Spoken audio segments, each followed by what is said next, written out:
Hello there. Welcome to a very special Valentine's Day, where we shall be potentially dating someone from Dead by Daylight. Getting hooked on you. Hopefully. Yeah, it's Valentine's Day. Hope everyone's having a wonderful Valentine's Day. I don't have anyone to spend it with, so you know what? Fuck it, let's do a dating sim, because that's a sensible gamer thing to do, right? And I quite enjoy Dead by Daylight now.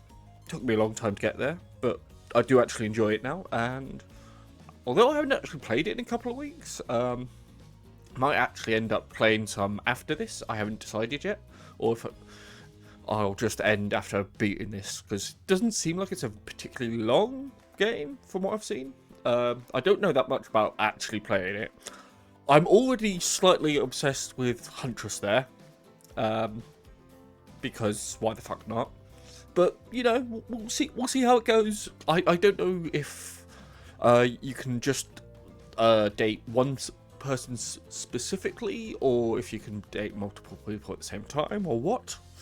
I don't know that much about it, so we shall see how it goes. But yeah, this should be a fun-filled Valentine's Day special Nebtacular and all that bullshit. So, without further ado, let's begin and see if we can find love on an island full of killers. Before we get started, what shall we call you? Let's call us Neb. Just straight up Neb. Nice and simple, just like me. I have to admit, one thing that I don't particularly like about a lot of dating sim games is the fact that a lot of them tend to be in like these sort of paradise settings. I don't like hot places and I don't like sand.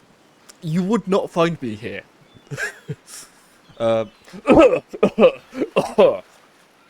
You woke up on the beach, soaking wet, salt water stinging the inside of your throat, as if you'd nearly drowned. Water falls from your mouth as you open it to gasp for air. You have no memory of how you got here. In fact, you can only remember your own name, but not where you came from, or a single fact about your life. I mean, that's fairly accurate for me anyway, so just, I am here, I am Neb, what more do you need? What you do know is that, despite the outrageous beauty of the landscape around you, you feel incredibly sick to your stomach. Wow, really went down the wrong pipe, huh? Need a minute, or can I go on? Because I can give you a minute. We got plenty of time. Endless time, really. An eternity, if you catch my drift. The ocean speaks. The ocean is speaking to me. Okay, this is good. Good start. Whoa, not now, ocean. Sorry, Neb. May I continue? Please, go on. Okay then. As I was saying, Neb, shut the fuck up. We look down at your feet, ankle deep in the crystal blue water of a newly arrived wave. As the water recedes back into the ocean, it reveals a grotesque discovery. A decomposing face stares up at you from beneath the sand. All you can do is vomit a stream of dark bile, bugs, worms, and other ick. Questions race through your mind. Where are you? How did you get here? Who is behind this incredibly charming and well-spoken voice in your head? However, answers don't come easy. Your mind is completely blank. What will you do? I mean, I'm going to roleplay this as much as I can, as this is me in this situation. I would probably, in this situation, I've lost all memory. I just know who I am as a person, and I know my name. I would be digging up this face in this situation. You brush the sand away from the half-buried human head embedded in the ground before you. Ooh, a coin. There is no body, just this head. Oh, so we're getting only head today. Nice. As you pick it up, flakes of skin fall to the ground. The drawer falls open, revealing a single gold coin sitting on the rotting tongue of this poor dead soul. Getting your hands dirty, I see. I like that. You're a take charge type.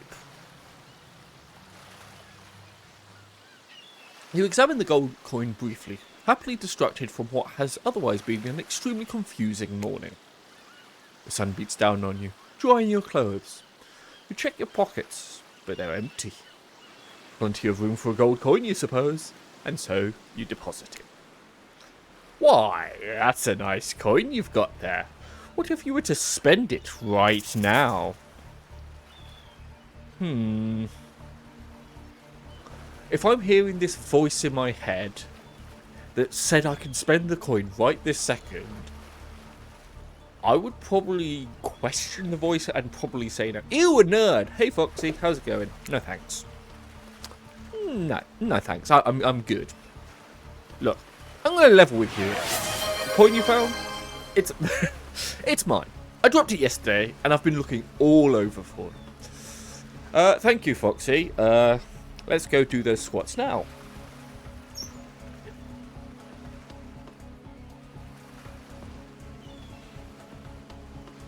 One, 2, 3, 4, 5, 6, 7, 8, 9, 10, 11, 12, 13, 14, 15, 16, 17, 18, 19, 20, 21, 22, 23, 24, 25.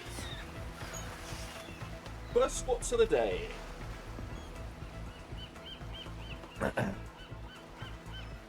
The first Valentine's Day squats. We'll see how many more we do. 25. Happy Valentine's Day, Foxy. Hope you're having a good one. I assume you're at work. Get back to work. You shouldn't be watching me.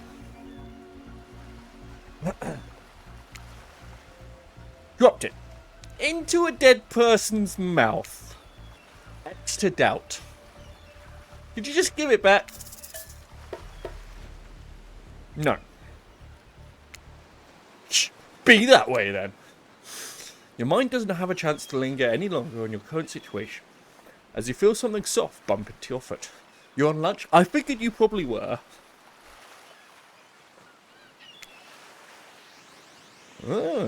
Volleyball with bloody handprint. When you look down, you find a volleyball sitting in the sand there next to you. You stare down, frozen. Voice calls out from behind you. Little help, please? Turn around, and when you see what's waiting for you, your jaw just about hits the ground. Mummy, sorry. Mummy, sorry. Mummy, sorry. Oh, damn. Hot damn. Jesus. So who are we picking, chat? Yes? I mean, I know where I'm already leaning. 4 gorgeous monsters stand halfway between you and a well-tended volleyball court. Each of them oozes with undead energy, a magical aura reaching out and penetrating you. Via your eyes, stop that, you filthy bastards. Your heart begins to race. Curiosity, fear, desire. You can't help but stare at these casually dressed, let's call them killers, I don't know. Not to be judgmental, but that's just the energy they put out there. So many competing feelings rushing through your mind at once that you are completely paralyzed. Hello. There are weird days, and then there's this. All you can do is look down at the ball, Back up at this monstrous lineup of, well, literal monsters. Sexy ass monsters, though. What do you do?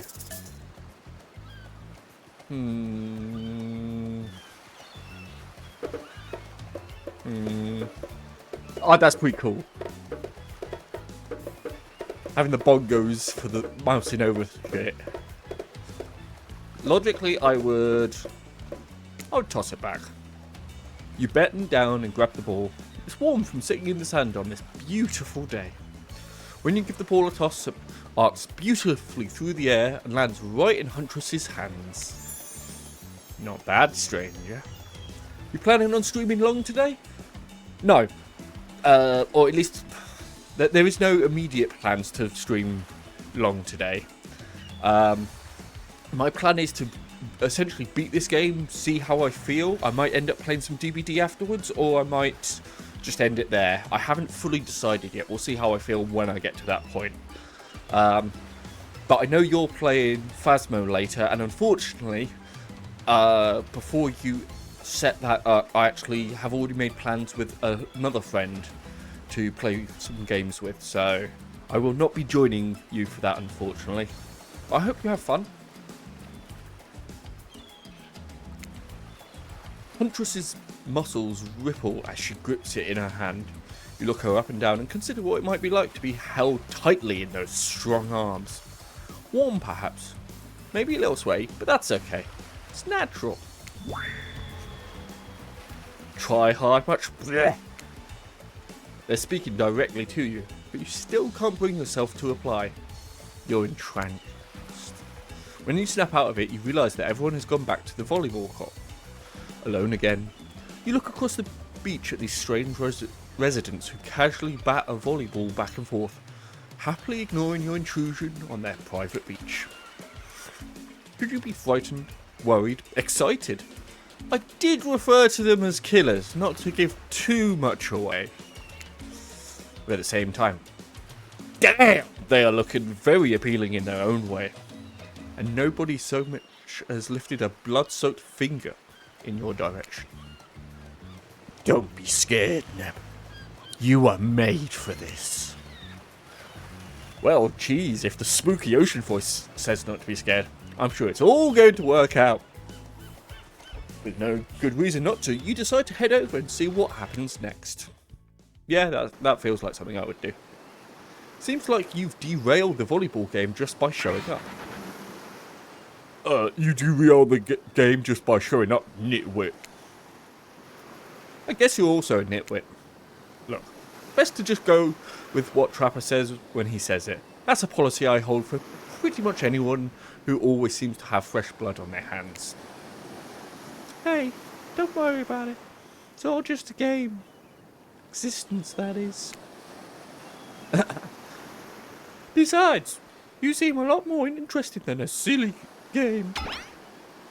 What's your deal? What brings you here? You mean they're here to do more than distract from my total domination? That was Wraith. That sigh means he was done with the game too. Either that, or he saw a butterfly or something.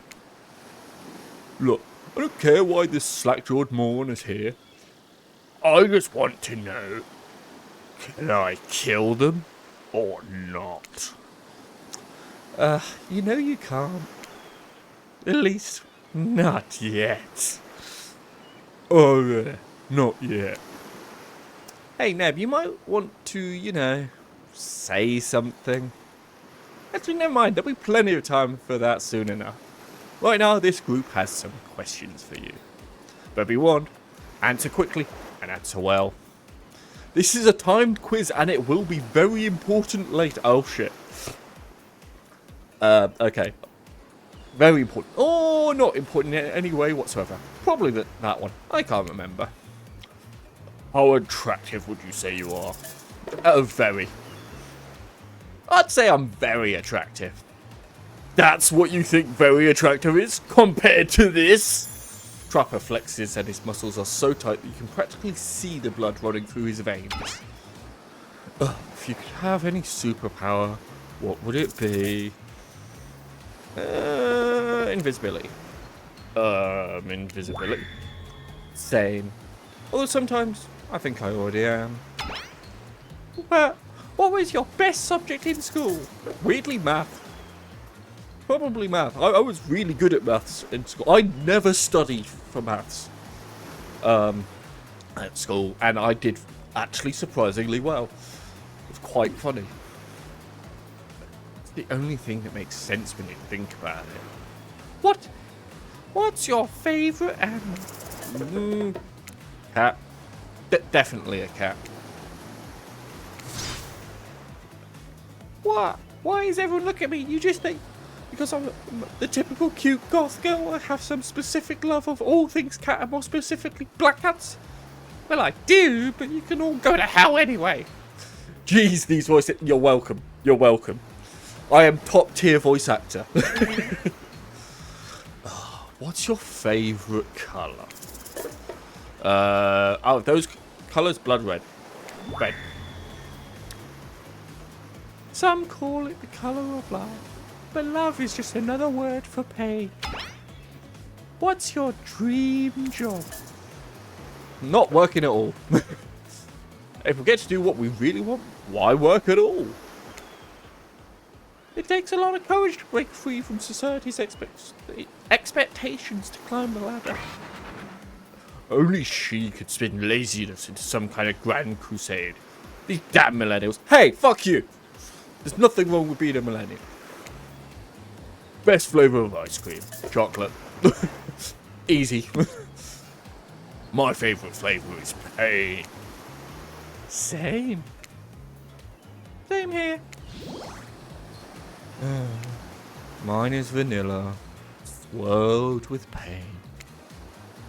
I think mint and chip is the greatest flavour I ever conceived for myself, but enough about ice cream. Am I right? Hold on a second, this reminds me. I am right. Always. It's a lesson you should learn before we go too much further. Do what I say if you want to survive. Pick mint chip.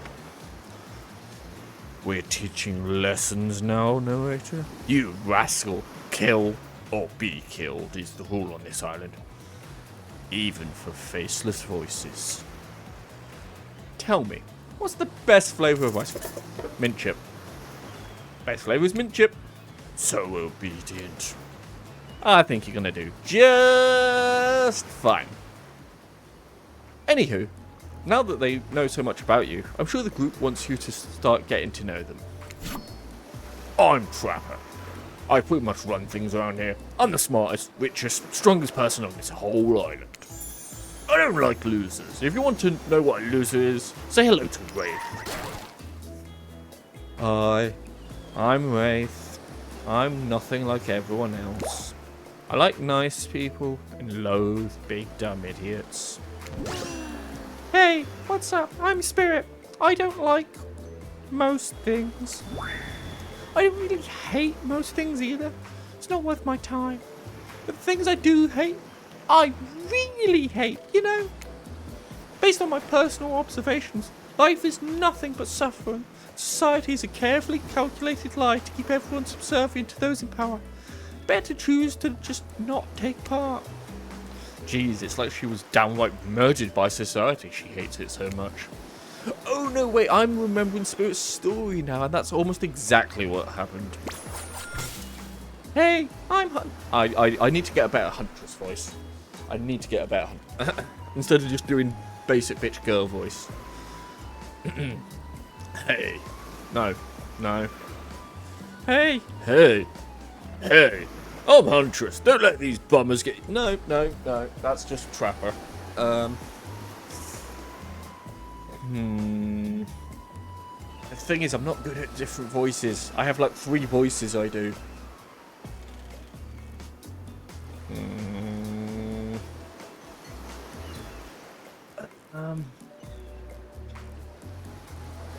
Hey. No, that's not gonna work. Fuck it, I'll just stick to the girl voice. Hey, I'm Huntress. Don't let these bummers get you down. There's lots of fun to be had on this island, along with lots of love. Trapper. Yeah, there is, if you know what I mean. Grow up. Grow a body. I've explained this 1,000 times. I'm dead, but I'm not a literal ghost. I just create a trail of fog. I'm not made of it. Whatever. Fuck body. That's not nice. He's not nice. You love it. Only sometimes. Ew, really? That's disgusting. That's why she likes it. Hey, don't speak for me. I also hate it. Stop speaking entirely, actually. For the first time ever, I agree with Rafe. Let's move on. Otherwise, they'll do this all day. Besides, I know this crew, and I do. They'll want to show off soon enough. If we're done playing, let's do something else instead. Well, for once I actually agree with the meathead. I say we go to my yacht. Massive boat dock nearby. I'll give everyone a taste of true luxury and power. Rafe rolls his eyes. Don't mind him, he just hates fun and happiness. No, I hate the endless, desperate soul-crushing pursuit of wealth. The way it's flaunted needlessly. Cruelty it engenders. What about hanging out by the pool? I find the water calming. Simple. Beautiful. Hey, what about our volleyball game? We can exercise and have some fun as a group. Are you all serious? There's a perfectly good lounge to chill out right here. I'm tired. Besides, I hate being in the sun. Where do you want to go?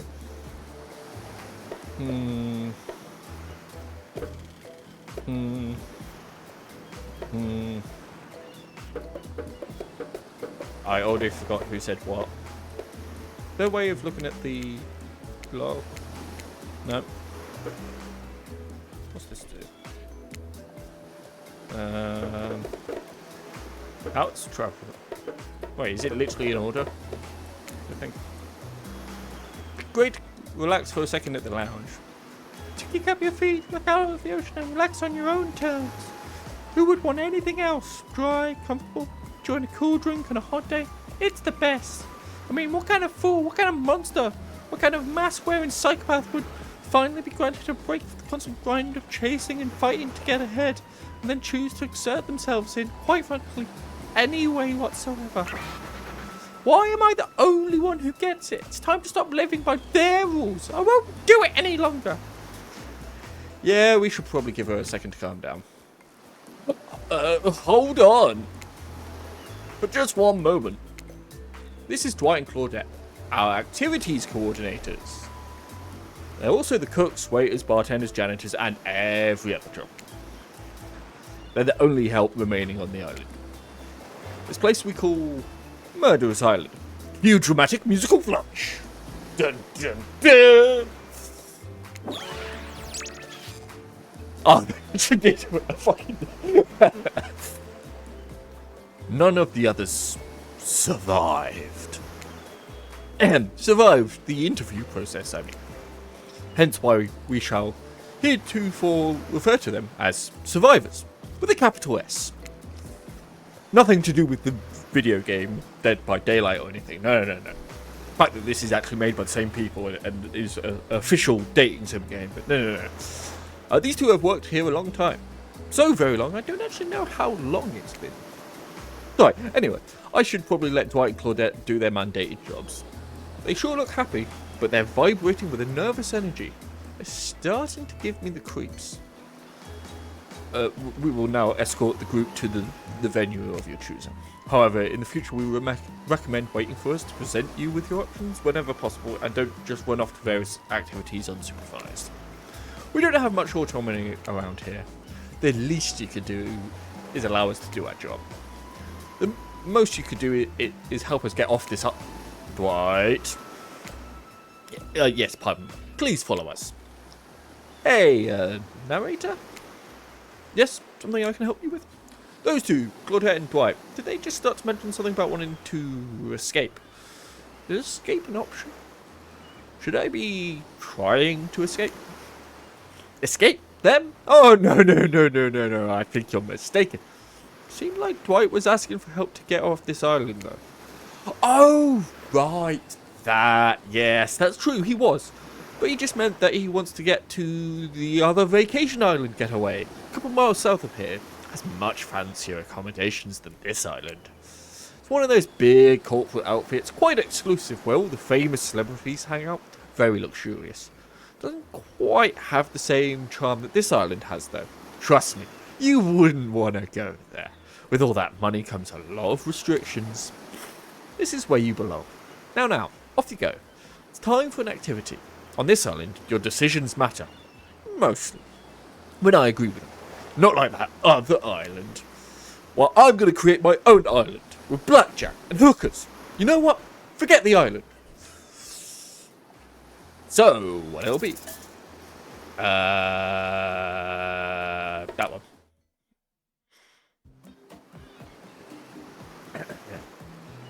Huntress. Wow, it's so No, that wasn't the voice. Wow, it's so exciting to have someone else into athletics on the island. Spirit and Wraith are so boring, Trapper is so predictable, relying on brute strength to win games. There's no respect at all for grace and skill. Yeah, I'm not going to keep up these voices. Thank goodness you didn't choose the yacht. What kind of person wants to be a sitting duck in the middle of the open ocean? We're just asking for a sneak attack from an elk. Huntress, I don't think... off back to work now, catch you later. Good to see you, Foxy. Hopefully catch up with you some point over the weekend. And fuck you. I will do some more squats.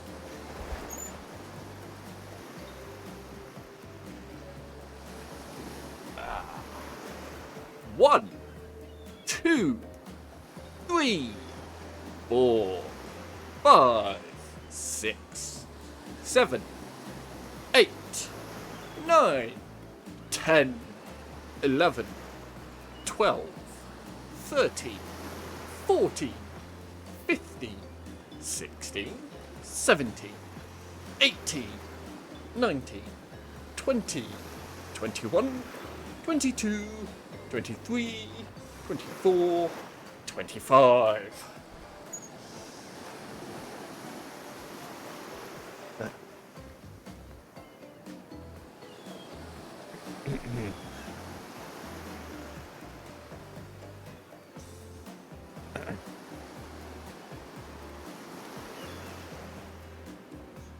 There we go. We're up to 50 already. Wondered how long it would take for her to bring up an elk attack. Game's starting up again. Make sure you're watching close. She's really something, huh? Elk don't swim. Live in the forest long enough and you'll see an elk swim.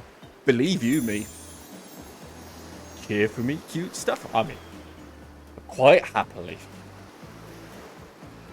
The killers resumed their place on the volleyball court and resumed the match they were playing before you arrived. Hey, fancy lemonade? See you working up a thirst eyeing those bouncing buns playing volleyball. Claudette hands you your lemonade. Ooh, so fresh, so tart. She leans in and whispers in your ear. Who would you bet on to win? Who's the MVP of your little heart? You're nervous. You don't want any of these killers to hear you talking about them. Or not talking about them if they're into that sort of thing. Just pick someone, please.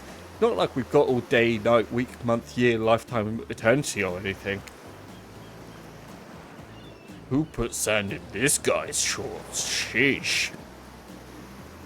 Okay, I think, Huntress.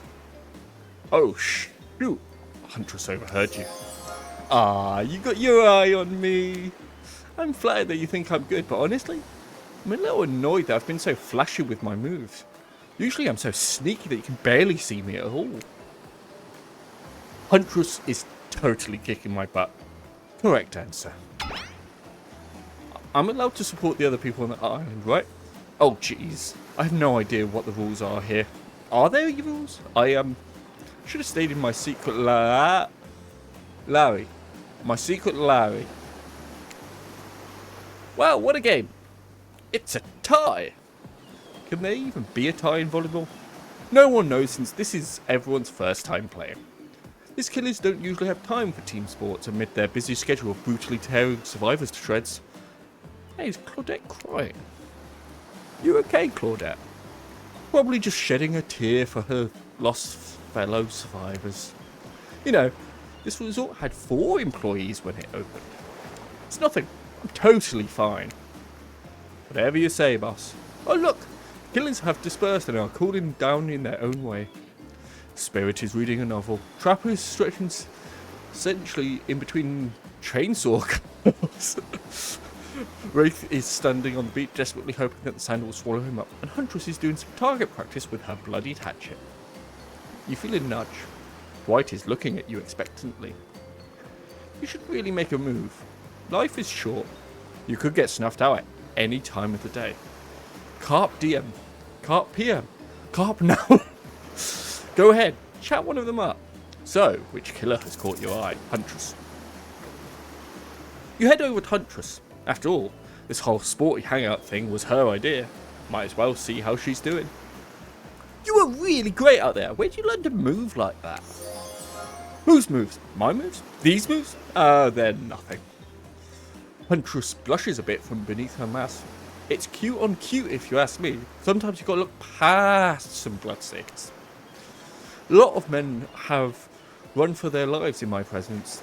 You really learn a lot about what the human body is capable of in those types of scenarios. I love to exercise. In a way, we're all running for our lives when we keep in shape. Oi oi, ball bag! How's it going, Madder? Good to see you. Hope you're doing well.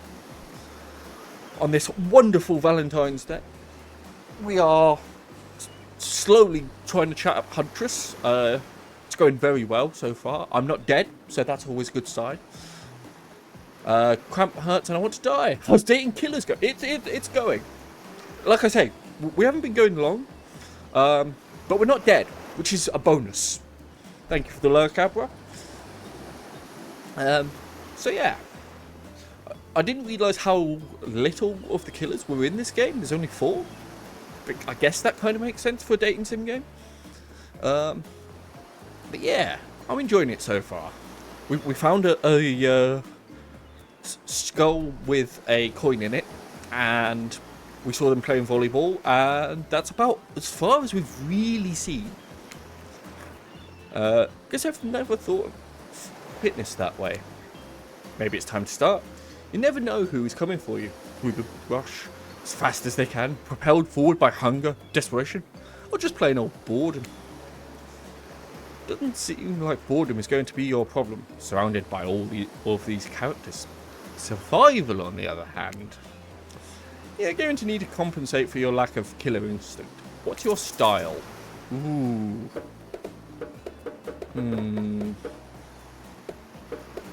Probably grit. I might not be strong, but I'm tough. You know what I mean? Like chewy? She did not seem to know what you mean. Like ready for anything, to do whatever it takes to survive. Oh, sure. Like hold your enemy's head down in the river until the shouting stops and the rushing water takes his life away with it. Ah, good times. Maybe not anything, but I'm ready for a lot of things. Get ready to impress, because we're just getting started. Come on everyone, the fun and games can't be over already. I get it. Volleyball not ruthless enough. Look at us, we crave action, we crave excitement, we crave the thrill of the hunt. Part of it is so few killers because it's the classic killers, and part of it is, to be fair, a lot of the killers are licensed. DBD can't make a Mike Myers dating sim. Well, you're not wrong, Abra. And I do get it. It's probably also partly because making dating sim games, you've got to have like a lot of interactions with, like, just for one character, there will be so many ways of interacting with them. So the more you add, the more exponentially harder it gets to write all of the dialogue and stuff. So I do get it. But yeah, it's fine. It's time to see if our friend here has the hunter's instinct. I saw you surveying me like prey on the volleyball court, Ned. Right, the coding for these things can be to exactly so. Huntress waves a bloody axe in the air and you step back nervously before you realise she's not waving it at you. She's handing it. Oh, that's dangerous. Don't give me a fucking axe. You should never give me an axe. Don't worry, I've got several of these. It's important to hone your skills, especially when you're in a new place where threats may lurk around every corner. You need to make sure that you are the biggest threat of all. Just don't aim those things at me. You can't even see me. Mini-games consist of two parts. On top, a pointer which rotates in a clockwise direction. And on the bottom, a target you're going to be pointing at. Okay, sometimes the target is immediately visible, sometimes it's hidden under the until the pointer reveals it. Spacebar to stop the pointer while over the target to win. Fail to land on the target and you will lose. To achieve perfect success, land on the start of the target area, not the end. Okay. I think I get it. And away we go. Show them what you got. Damn it. I missed completely. There we go. Perfect. Just had to get my eye in. Perfect. Yeah! I just had to get my eye in after that first shot. Nope. Way too early. There's more to this game than just reading. I'm impressed. A worthy opponent. I mean, could have been better, but who's keeping score? For the record, I am. You got 6 points. Yeah. Hatchet throwing. Cool, I guess. I like my stabbing to be a bit more up close and personal.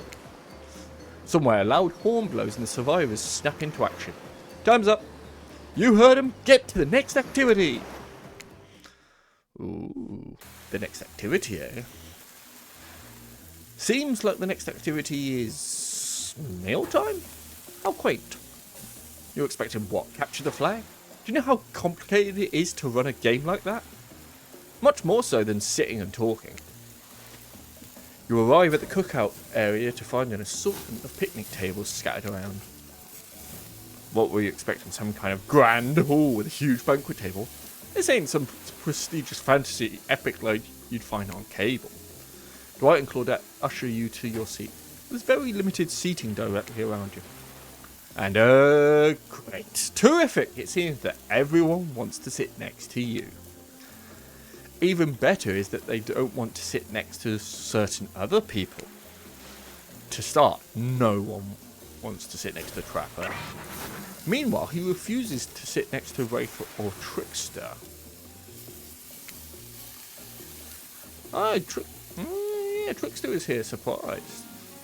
Yeah, well, they don't call him expected stuff.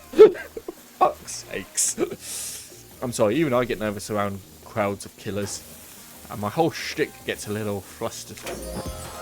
Hey there, you're looking good now. Real good. And we literally can't let Huntress and Trapper sit together.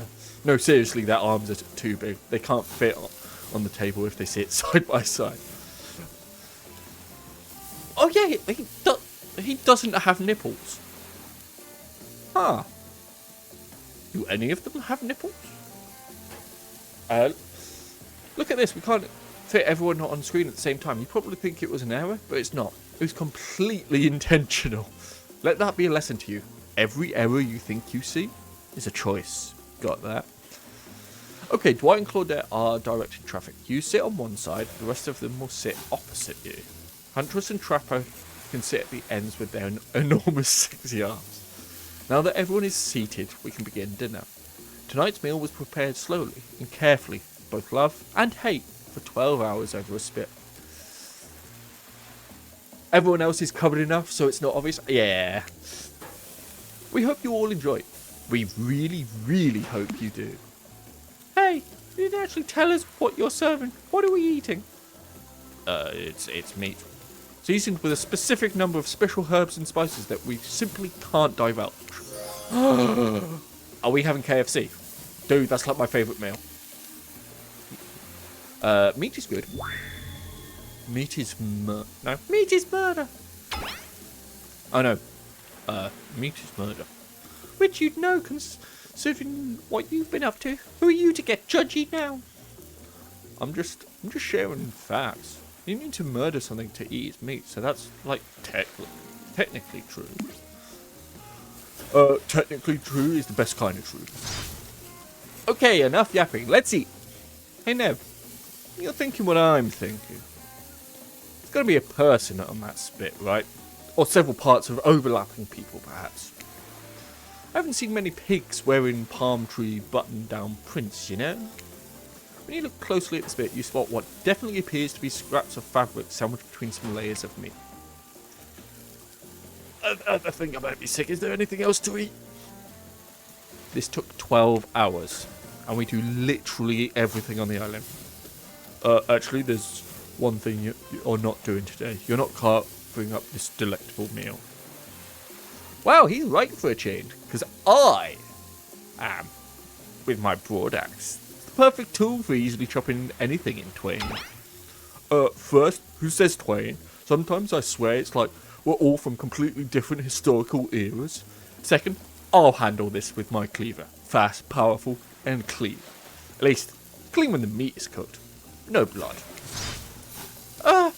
You two and your ridiculous bicep swing contest. Enough! Grow up! Obviously, my gorgeous katana is the only option. The hell it is? Oh, I'll show you both my katana and send you to actual hell if you'd like.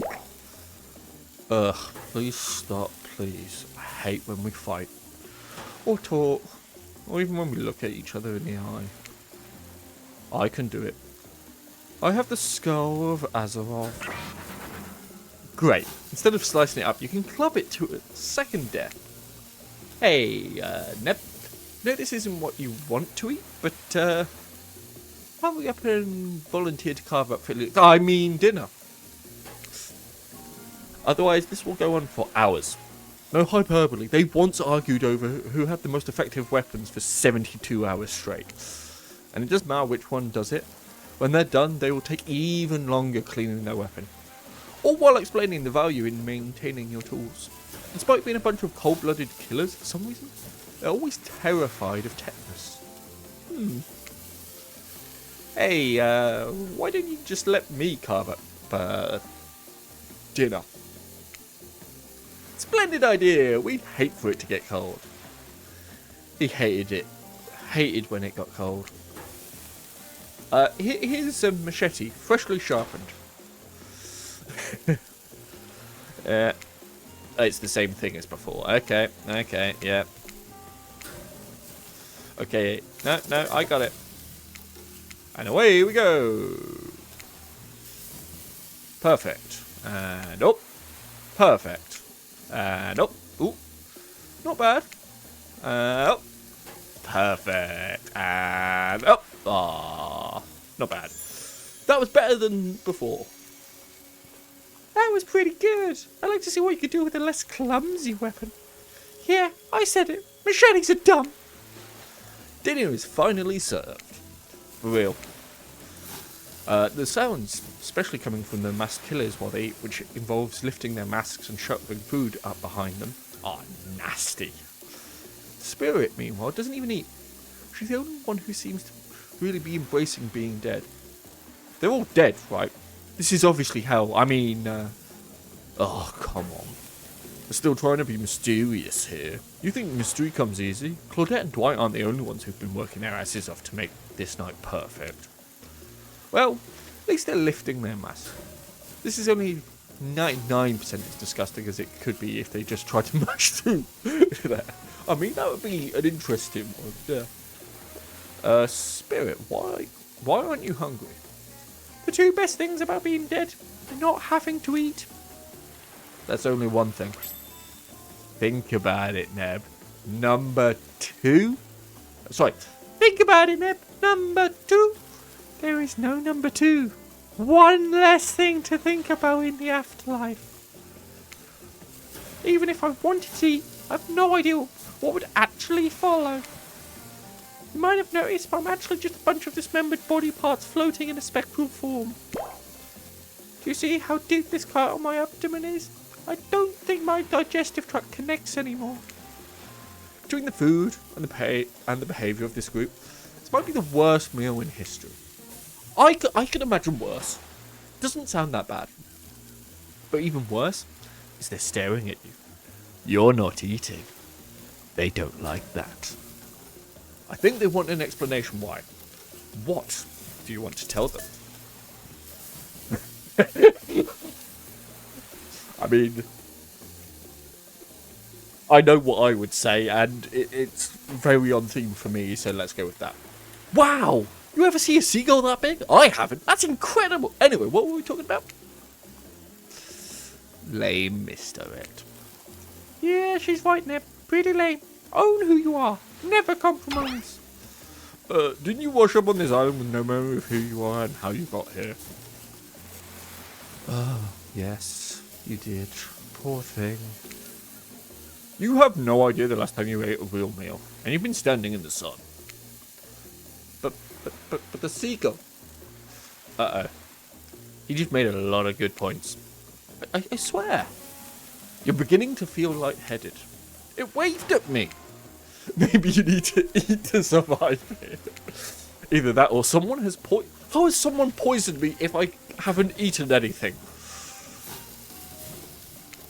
No, wait, you haven't eaten anything, so you could be... Exactly. Whatever the answer, you're clearly about to pass out. Oh, hey, it's me again. Your friend, mate, mentor, and guide. Narrator to the narrator. The ocean. Not sure how I feel about that characterization, but I'll allow it. I brought you here. I might be the only one who can help you now. There's only one thing you must do to survive. You have to figure out why you're really here. No one can tell you. Not unless you follow the right path, or at least a right path. There's too many of those to count. Hopefully you pick at least one of them. Because there are even more wrong paths. Many of them lead to your demise. Others lead to something much worse. Starting scenes over and having to fast forward back to where you were, am I right? For this place holds many secrets, even from itself.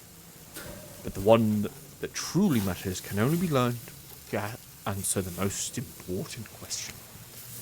Why are you here?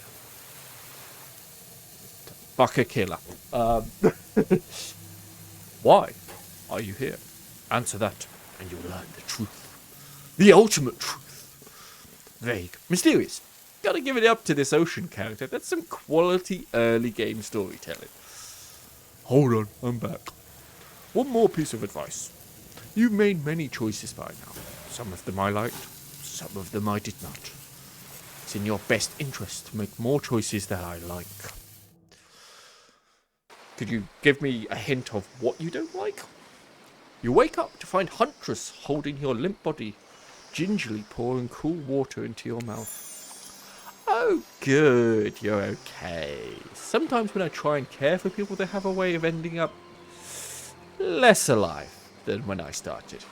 Which would be a total bummer if that happened to you. It's been so long since I had a normal, happy, healthy living person around. Usually I'm just falling into the same old routine of smashing everyone's heads open with a hatchet before I really get to know who they are as a person. But you are nearly as scared or too busy writhing in pain to see me for me. You feel nervous in her arms, not just because they're maybe crushing you a little bit, but because she's beautiful. Yes, beautiful. But I was gonna narrate that fact. Not, say it out loud as a single word like some creep. A beautiful mask. Your bunny mask. It's quite gorgeous. Nice recovery. But now that you're awake and talking, you gotta keep this up. Did you make it yourself? You're the first person to ever ask me that. Yes, I did. Hey, Small. You seem so quirky and cool. You could do anything. Own an Etsy store, be a doctor. Why is it that you kill people? So, hang on. So, tell me, how does that make you feel? Oh dear. Huntress sighs. You can practically see the memories flickering across her eyes. She hasn't tried to kill you yet, so that's a good sign. It's all I was ever taught to do as a young girl, so I thought it was right. Even through the mask, you can see that Huntress is blushing a little bit. Seems like your line of question has made her a little nervous. Hey, you didn't eat much at dinner. Want a snack? Is it you? Can I have you as a snack? She offers you some jerky. Probably human jerky, but her spice game is on point because it smells pretty damn good. I am accepting the fuck out of that. When on Murderer's Island, you might as well eat as the killers do. Plus, you really are hungry. And you can chow down on some jerky essentially, right? Sure. I'd love some. After a moment of quiet chewing on what you choose to believe is not human thigh meat, you decide to be bold and ask another question. Have you ever been in a relationship before? Dang, you're really going there? You do not play around there. No, I do not. Oh, Huntress takes a moment to think deeply before answering. I must say, quite amusing to see this hulking bombshell get all twisted up with these personal questions. Kudos to you, Neb. Of course. There was this one deer that looked at me quite provocatively in a clearing once. But that doesn't count, right? You hear the faintest giggles bubble out from behind Huntress's mask. It's so cute, Huntress. No, it doesn't count. Whoa, what's this? You found something in the sand? Huntress reaches down to pick it up. It's a hair clip. Probably left by some girl who was playing on the beach long ago, who is definitely still alive and not at all dead. Huntress closes the bag of jerky with the hair clip. Seems like she's a little mixed up on how exactly this particular item works. Should you go with the flow or show off some of your knowledge of advanced humaning? Ooh. I mean, there's a part of me that wants to show her, and there's a part of me that's just like, no, we're in this, let's roll with it. I'm leaning more towards just rolling with it. Huntress is admittedly a little scary. Might be best not to correct. No, that's not why I'm doing it.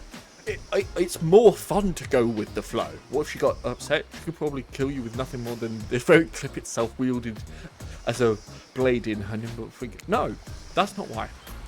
But honestly, why would she even need the clip? Certainly her bare hands are enough to get the job done. You take a gulp thinking about just how fragile your puny little neck is. Also, between the fainting, human jerky, and the probably dead girl's hair clip, you're feeling ready to get back to the group and have a lie down. Good thinking. Wouldn't want that jerky to dry out. I hate to break this to you, but no, never mind. Just as things are really heating up, you hear a flurry of footsteps behind you and you quickly spin around, ready to fend off whatever new danger has popped up on this strange island. Only to find that it's Dwight and Claudette sprinting across the beach, clipboards in hand, which they're waving in the air above their heads. It's very important that we stick to the itinerary and attend each event as scheduled. Playing sick for cute flirt points was not a part of this evening's activities. That's strictly slotted in for after campfire story time. At this rate, we'll be late. Playing sick. No, I was no time for excuses. Well, there is, but that's scheduled for after what comes after the flirting. Oh wow. So we can only come up with excuses after we fuck. Got it. Go. Once everyone has gathered at the fire pit, Dwight and Claudette quickly make an announcement.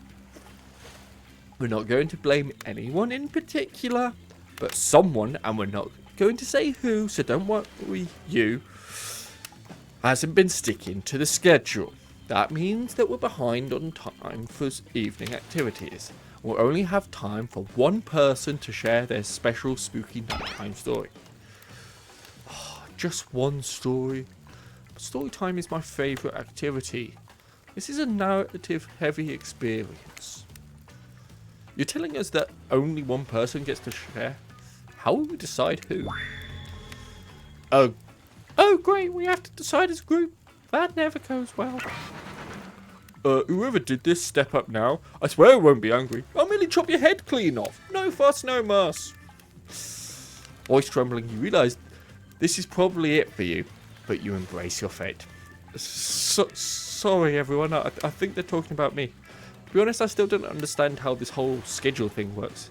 I guess I lost track of time while I was passed out?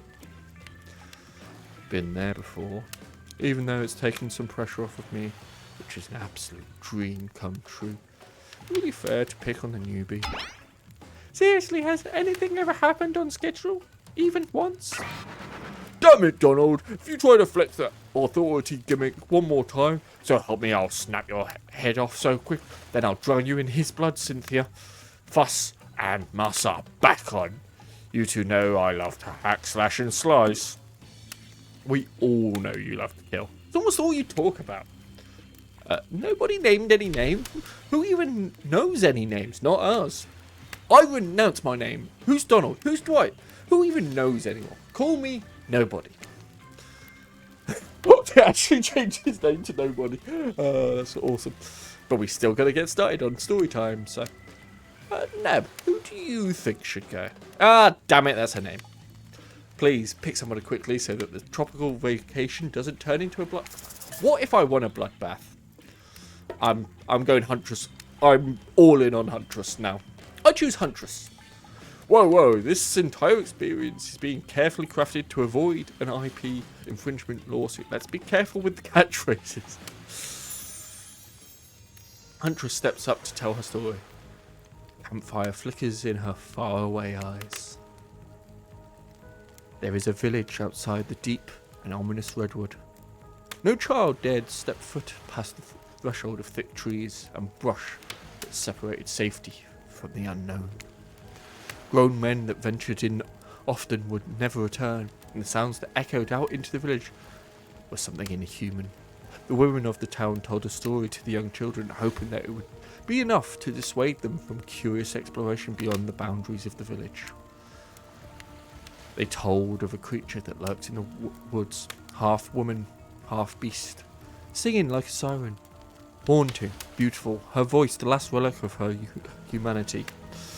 It dulls all who hear it into her domain, and not precocious child nor fierce soldier can escape once you are in her clutches. Hey Gil, thank you for popping Stream's cherry. Hope you're having a wonderful Valentine's Day. You want to play this? I've heard from a lot of people about wanting to play this, and I was like, you know what? I'm going to do a Valentine's Day playthrough of this. So far, we are all in on Huntress. For obvious reasons. Yeah, I didn't realise there was 5 people. Yeah. But if you ever want to do like a what? There's a word I'm looking for in my mind. Like jump into a Discord call together, and we'll go. I'll just play it, and you just tell me what to click on and shit. We could do that sometime. But yeah, I'm enjoying this. It's been an interesting one so far. We've watched them play volleyball. We've thrown a head in the sand. The ocean keeps talking to us, and the voice in our head keeps talking to us.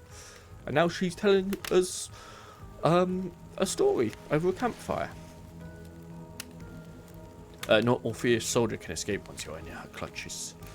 Those who've seen her say she wears a mask of hair stained with the blood of so many poor souls.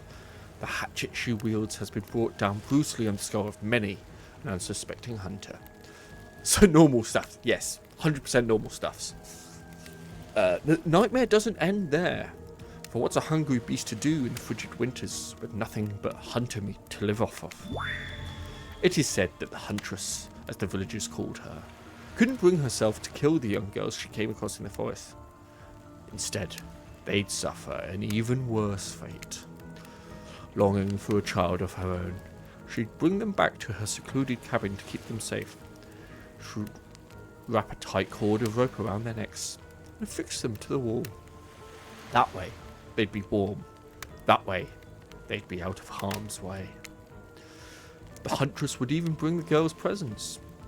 Toys she pilfered from other bodies, masks she'd fashioned out of things from the cottage, and little dolls made of grass and twigs. But these toys did nothing to quell the children's fears. Within days, the girls would waste away from starvation and dehydration. For all her good intentions, the huntress had never learned how to care for a human child. See a tear creep down from underneath Huntress's mask. Suddenly, the most beautiful singing voice you've ever heard fills the air. Singing, "Sleep, my darling tiny one, tucked within your bed so tight, else the old grey wolf will come and grab you by your side." Hey Lugal, how's it going? And yes, that's exactly what I did when I first saw her. Good old Huntress. I think I spent a good few minutes just going, Mummy, sorry. Thank you for sloppy seconds. Good to see you. Hope you're having a wonderful Valentine's Day, as are the rest of us. There's a brief moment of silence. You feel the need to contribute to this stirring moment. Joining the singing. He'll snatch you up between his teeth, if on the bed's edge you sleep, and drag you to the forest deep, beneath the quaking tree. You're really getting the hang of it now, or so you think. Huntress can't believe you know this song. You share an intimate glance across the campfire. So close your eyes and fall asleep. Count the little woolly sheep, tucked so tightly you must keep, or he will come for you. I'm not religious, so I observe love and sex and stuff the rest of the year. To be fair, I've never seen Valentine's Day as a religious thing. At this point, it feels more like a fucking corporate thing of, yes, this is our appointed love day, and all that bullshit. But it's a good excuse for me to play dumb games like this. At the end of the day, if I really cared about anything like that, religious or otherwise, I would probably not actually be streaming and stuff. I'd be out there trying to find a girl or something. But no, I'm just a stupid gamer enjoying my time on the internet, and anything beyond that is a bonus. So the song ends, and you're both met with silence around the camp. Me either, but I saw an opportunity for a dumb joke, and I took it. Well done, Lugal. I love that song. Bayushka, the old Soviet lullaby, right? It is the song my mother used to sing to me before bed every night. But now I must go. Memories, they are so much. On that note, everyone decides it's time to take a break. Split up for a little bit so that they can all have a moment alone before bed. Everyone leaves, and you're alone by the fire. The only thing you hear is the ocean slowly lapping against the shore. This is nice. A true moment of peace and tranquility that lasts for all of 7 seconds. Because Trickster shows up, and he's blaring his latest song. Okay, that was it? Sure. Hey, baby. You look lonely. Mind if I join you? He doesn't wait for an answer. I know you've been hearing from these guppies all day, but I want you to hear something from a big fish like me. Something special those in charge of this island don't want you to hear. I am the ultimate catch on this island. The only lobster in an ocean of sardines. No one can give you what I can. You just have to find me. Come find me, baby. Trickster leaves. You're a bit confused about what to make of his cryptic clues. You aren't going to get any time to yourself to think about them just yet. Oh, fuck off, Smarmy. Yeah, no, I don't want anything to do with fucking Trickster. And it's not just because he's a dude, it's because his whole attitude is just, no. Huntress approaches you. Of course you liked my story. Who wouldn't? It had everything. Cute kids, dead men, a huntress. I find that all stories are better with the sound of a burning fire filling the air around you. All the smoke, however, I could do without. I'd rather eat barbecue than smell like it. Let's rinse off all that campfire with a dip in the hot tub, shall we? Ooh, dipping in hot tubs with the huntress. You've come a long way in a single day. I'm a poet and I didn't know it. I'm not saying you shouldn't follow her. An offer like that. Just don't forget our little talk. You and your storyteller friends slip into the water. It's just the right temperature for an evening dip. Plus, if some jealous shark comes along and manages to jump from the ocean into the pool, you're also pretty sure your killer companion could handle it. Before you run off, I wanted to make something clear. You know what half woman, half beast I was talking about in my story? That's me. I'm her.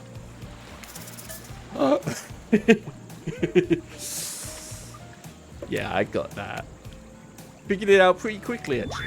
Oh, well, I just wanted you to know. In case you thought. You see, I was doing a thing where I tell a story in third person, but it turns out the story is about me. Huntress's eyes leer at you from behind her mask. She's had her time in the spotlight and is playing coy now. You chuckle awkwardly at Huntress's statement of the obvious. Why are you laughing? I can't help but giggle when I'm both about to die and also maybe falling in love. You can't believe how awkward this intimidating woman seems right now. It's actually pretty endearing. You notice the temperature has dropped significantly, despite your steamy companion. It's a little chilly. Your bare shoulders must be freezing. Let's head back to the fire and put me to bed, eh? We hate to intrude on whatever smooth moves were about to unveil themselves, but it's time for bed. Usually nighttime is when I do my best hunting. But after a day like today, even I'm pretty tuckered out. Will I see you tomorrow now? Only if I don't see you first. You make a cute little bow hunting motion. Huntress catches the imaginary arrow you shoot in her teeth and then bites down hard, snapping it in half. At least you think that's what she's doing. It's kind of hard to tell. No, I can imagine how that would look. Good night, my little snap. No.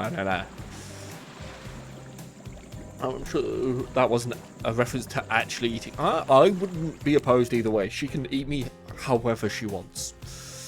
You head over to the campfire. The heat is comforting on this chilly night. Looking into the crackling embers, you think about Huntress's story, the half-human beast that abducted all those innocent children, an attempt to save them that led to their doom. Are you a mistaken prisoner here on this island?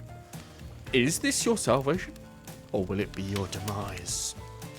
Before you can dwell too much on that fate, Claudette and Dwight arrive. Their now familiar creepy smiles stretching from ear to ear. It's a bit menacing to see a smile like that lit by firelight. We must apologise for the accommodations. We weren't prepared for another guest, but we're going to make you comfortable or die trying. I hand over a pillow and blanket and welcome you to snuggle up by the fire. Perhaps some music will put you at ease. Just try to keep the volume to a minimum. Our other guests aren't the type you'll want to rob of their beauty sleep. Ooh, back to the minigame. Okay. I got it. As you relax and look into the fire, the radio begins to fuzz and flicker. You examine it and decide that you might adjust the dial and fix it. Sure. Let's see what's on this station. Turn it off. No matter how many things you listen to, you still can't sleep. You decide to ask one of the killers to spend a little more time with you until you're sleepier. Who would you like to summon to your side as you lay by the fire? Huntress. I'm picking Huntress for everything. Huntress? Are you around? I was wondering if I could get a little company. Huntress appears in an instant. You really didn't hear her coming. She's more than happy to tell you her secret for falling asleep when she's feeling restless. If a Soviet lullaby doesn't work, this special mushroom tea has always done the trick. When I'm not coating the blade of my hatchet in it to ease the passing of my victims, I'm steeping it in a piping hot mug of water. Try it. You do. You finally start to feel sleepy. Except, maybe this isn't really a sleepy feeling. Maybe you're just paralyzed. You try to keep your eyes open, but you can't. Darkness overtakes you. The dark voice from earlier speaks to you again. Shouldn't still be as spooky. By now you've had a whole day of strange voices in your head. But this one is still, undeniably, odd. Really worked up a sweat watching those killers toss the ball around, huh? Would it have hurt so much to go splash around in some cool ocean waves afterwards? I'm just saying. I'm out here, you know. You wake suddenly to see someone looming over you. Trapper sitting beside you, sketching a portrait. Oh, you're awake. I saw you with the huntress right before bedtime. You should know, they're not what they seem. Not like me, who's obviously completely honest and trustworthy. I was checking out to make sure you weren't sleeping near one of my... Actually, never mind. Just be careful where you sit. But since I'm here, I'd like to share 2 things with you. 1, I do not take rejection well. 2, the first thing is very important to remember. Were you drawing me? Trapper doesn't answer. You aren't drawing stink lines raging out for me, are you? Still, nothing from Trapper. Look, I'm not an easy guy to get along with, but I am an easy guy to spend time with. That will make sense if you choose to spend time with me. The rest of the scum live like rats.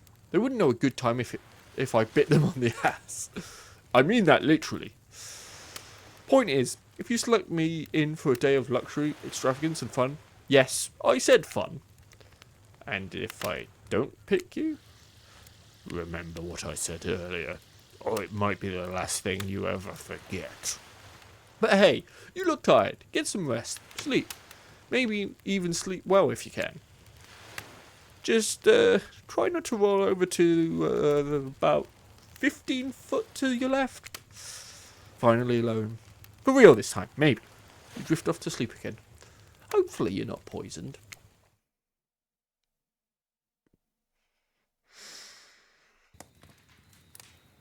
Wait a second, where are we? This isn't... Oh, geez, it is. It's one of those reality show conventional rooms where all of the contestants talk directly to the camera. Oh, wow. I think today went really well. Really went well. There were some of my first interactions with someone who isn't a parent that didn't end in bloodshed or untimely perishing in my Russian cottage. So I'm counting today as a win, no matter what happens. What do you think of the newcomer? Do I have to say? Oh, I do? Okay, Attractive, mysterious. I really don't know that many other words since I was raised by my mum in the woods until she was skewered by an elk and I had to wash her entrails off my sarafan. That being said, the other 3 should make sure to be on their guard. I don't know who this newcomer will want to spend time with tomorrow, but I for one will not let my guard down easily. Who knows about the others? Wraith, I think, knows more than he's letting on about this place, but he's a hard nut to crack. Meanwhile, Spirit is just screaming all the time, major buzzkill, and Trapper, oof, where do I even begin with Trapper? He's buff, sure, but daddy issues much? Sheesh. Look, I don't need anyone. I've been perfectly fine on my own since my mother died. I eat a fine diet of raw deer, bear, and human. I'm fit as a fiddle. That being said, something about this newcomer makes me think that I might be missing out on some huge part of this thing called life. This is weird. I don't care enough to kill this person, but if anyone else wants to, I don't care enough to stop them. Might have to kill just kill Dwight to feel anything again. Yeah, today was fun. I don't want to get ahead of myself or really invest in something that might hurt me, so I don't know. Maybe we'll just see how it goes. Or maybe they'll realize I'm not the one for them. They seem pretty smart. That's probably what will happen. I've got to learn to go easy on myself. Who could love me if I can't love myself? I know that everyone thinks of me as a beautiful, cold-blooded monster. I can't help it. Circulation just isn't my thing. I don't choose to be cold. This cute hat and robe, okay, those are choices, sure. If someone were to come around and capture my heart, at least that beats being stabbed in it. Besides, if I'm going to get bloody revenge on a society that has used me and threw me away, maybe it wouldn't hurt to have a little help. Survived your first day. As far as accomplishments go, this is a good start. You open your eyes. The sun is shining. There's not a cloud in... What are these? What are these? All of these. There's not a cloud in the sky. And you feel great. Totally well rested. You're not even suspicious of the fact that you fell asleep by the campfire but woke up several yards down the beach. Wait, are you on vacation? Was yesterday nothing more than a strange dream? No, not a dream. You really are here for another day. Why? I have no idea. You're obviously a weirdo. Calling out the fucking people playing this game. Speaking of weirdos, I see the rest of the gang is hanging out on the beach. This is definitely not a dream. Wouldn't rule out a nightmare just yet, though. At least they make for a sexy bunch, no? We talk about sexy. Here comes... Oh, Trickster carrying coffee. Hey, morning, beautiful. I thought you might like a nice cup of joe to start this incredible day off right. Trickster seems suspiciously cheerful. I'm sure there's nothing nefarious behind his joyful demeanour, though. Everyone knows musicians are morning people. Are they really? I also want to wish you luck. Today's an important one. My only regret is that I won't be a bigger part of it. Budgeting issues. Also, I am just swamped with engagements, especially on the other island. Trickster winks at you. If you want to ask him how to reach the other island, now is the never mind, he left. Well, at least he brought me a cup of... No! Wait! Don't drink that! The hell was that? They don't call him Trickster because he's good on a skateboard. And he definitely didn't get the same name because he brings people drinks so they can have a good morning. This was almost certainly not coffee. And I don't want anyone casually poisoning, imprisoning and torturing you. Yet. This is supposed to be a tropical paradise. Type of place you give 5 out of 5 or 10 out of 10, 2 thumbs up review to. Not an eternal prison of pain. And please, make sure to leave a review. It really helps the algorithms. Just trust me. I'm looking out for you. So can we move on, please? Please move on. Hey, wait. How did a possibly omniscient, possibly unreliable narrator physically just knock that coffee out of your hand? This is not Parliament, and the floor does not recognise the ocean to...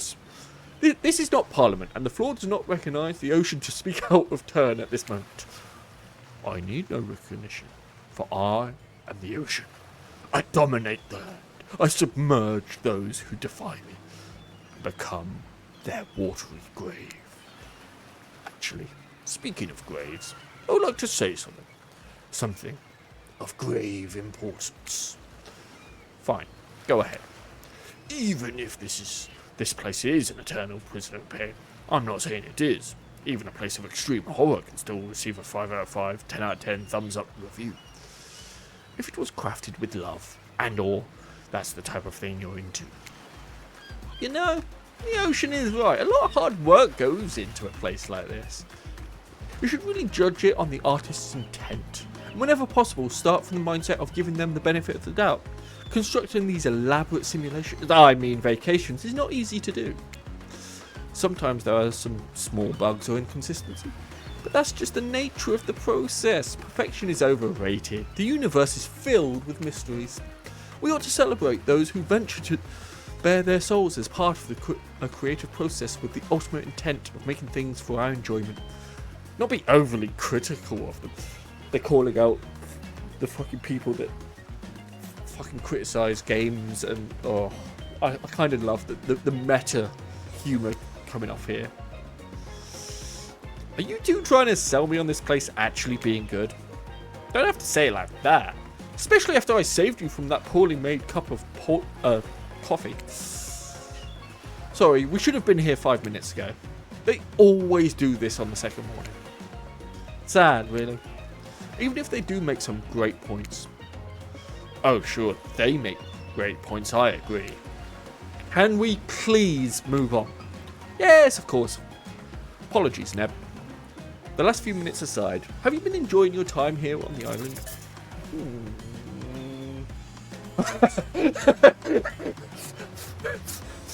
Yes, or yes. Yes, I've been having a lovely time. Yes, it's been really entertaining. Yes, I'm not suspicious there's no option. Yes, I'm not at all suspicious there's no option here. What an encouraging response. And we're so glad that you're not suspicious. Hey, Claudette, maybe Neb isn't suspicious because they've figured out what they're actually doing here. 0 chance, they're still clicking. Even right now, to see how you'll respond. Hey, look at that. Yeah, they don't know anything. Doesn't matter though, Neb. We're so happy to hear you're having fun. I didn't say I was having fun. We're all having fun, Neb. Do you hear us? We're all having fun. We do need to ask you one more question though. We all had to sign away our rights to say anything negative about this place. Would you please sign this non-disparagement agreement? Yes. Yes. I would hereby agree to participate in a verbal contract stating that I, Neb, will never say anything negative about my stay here on this island. Perfect. Delightful. We just sold our soul. Awesome. Excellent. Yes. Hey, Neb, it's still totally cool if you have constructive feedback. The place to leave that is in a positive review, because we all know that nobody reads negative reviews of games, resorts like this. Anyway, I see Dwight and Claudette have gone into a trance, and with the grumbling I hear from your belly, that can only mean one thing. Breakfast. What are we having for breakfast then? Perfect time. Everyone rolls into the dining area to lard up their sexy little bellies with pancakes and bacon, and so much for maintaining these beach bods. We're all half naked in a tropical paradise. Can we get some strawberries here? A yogurt? Magic powers only get you so far. Even killers watch their sodium intake. You take your plate, sit down, thinking about yesterday, the whirlwind of feelings you experienced. Danger, dread, disorientation. Like going through puberty again, except all in one day on a beautiful, mysterious island. Looks like you're not the only one doing some introspection there. Trapper stands up to talk about how his day went, in case anyone was wondering. Personally, I wasn't. I can't imagine you could make me any angrier today than you did yesterday, but I really hope you do. I really, really hope you do. Unrelated. Anyone see where I left my cleaver? Just kidding. I always know where my cleaver is. Well, that was bizarre. Back to your breakfast. Nope. Now Huntress steps up to talk about her feelings. At this point, anything could happen. I'm open to all the possibilities that this strange island has in store. How open-minded. Ah, well, that surely must be it. No one else would weirdly stand up during breakfast and just like that, here comes Spirit. Did everyone sleep well? I did, or should I say did not. I haven't slept in 20 years on account of the whole burning quest for familial revenge thing, and last night was no different. So in that case, it was exactly how it should be. Got a lot of reading done though. Now, if you don't mind, I'm going to go back to quietly resenting being trapped here with you all, while looking cute doing so. Guessing Wraith has had enough time to work up the courage to speak in front of a group. Ah, perfect. There he is. Take us home, Wraith. Oh, hey. That was fun yesterday? Huh? Yeah, I mean, not like too much fun. That would be weird. But like a good amount of fun. And now they're all looking at you expectantly.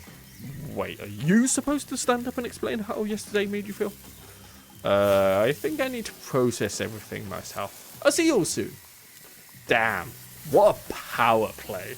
Keep them wanting more. You're getting good at this game. I mean, sexy, true-to-life experience. Shame you didn't get to eat any breakfast, but so be it. After breakfast, you head to the hot tub by yourself to clear your head. Yesterday was, in short, a lot. But before you get there, something catches your attention. You hear that? Who are you addressing? Me? Well, yeah, I guess. That is okay, right? You know, I might be pursuing a relationship with one of these 4 fine killers, but it feels like the person I'm getting to know the most is you, narrator. It's only okay in so much as it serves to illustrate that you've lost your mind, seeing how I'm not real and all. Yeah, I heard it this time. I think it's coming from behind the pool shed. No, stick it in there. A little more. A little more. Oh, yeah, that's it, yes. How does that feel? Intense. Nice. Yeah, that feels right. What are they doing back there? This is uncomfortable. Now I want you to take that, put it right there. Yeah, you know what I'm talking about. Just like that. Exactly like that. I swear I had no idea these two even do whatever it is they're doing. I'm afraid to look. Please say something so they know you're close by and can hear everything. Oh wow! Look at this super cool bottle of Trickster brand suntan lotion someone left on a chair. Anyone know where I can buy some? Damn it! Ah, come on, a little privacy please. Dwight is panting and Claudette has a crazed look in her eyes. You uncomfortable? I wasn't uncomfortable. The narrator in my voice was uncomfortable. I wanted to see what the fuck they were doing. I wanted to spy on. I was merely reading the narrator. Sorry, I didn't know how else to let you know I was here and that I could hear you. Well, you know. Know what? What did you think we were doing? You were doing... I don't know exactly what you were doing, but it sounded like, fun? You think 2 people trying to find new ways to kill each other in a desperate search to make their own death permanent is fun? Oops.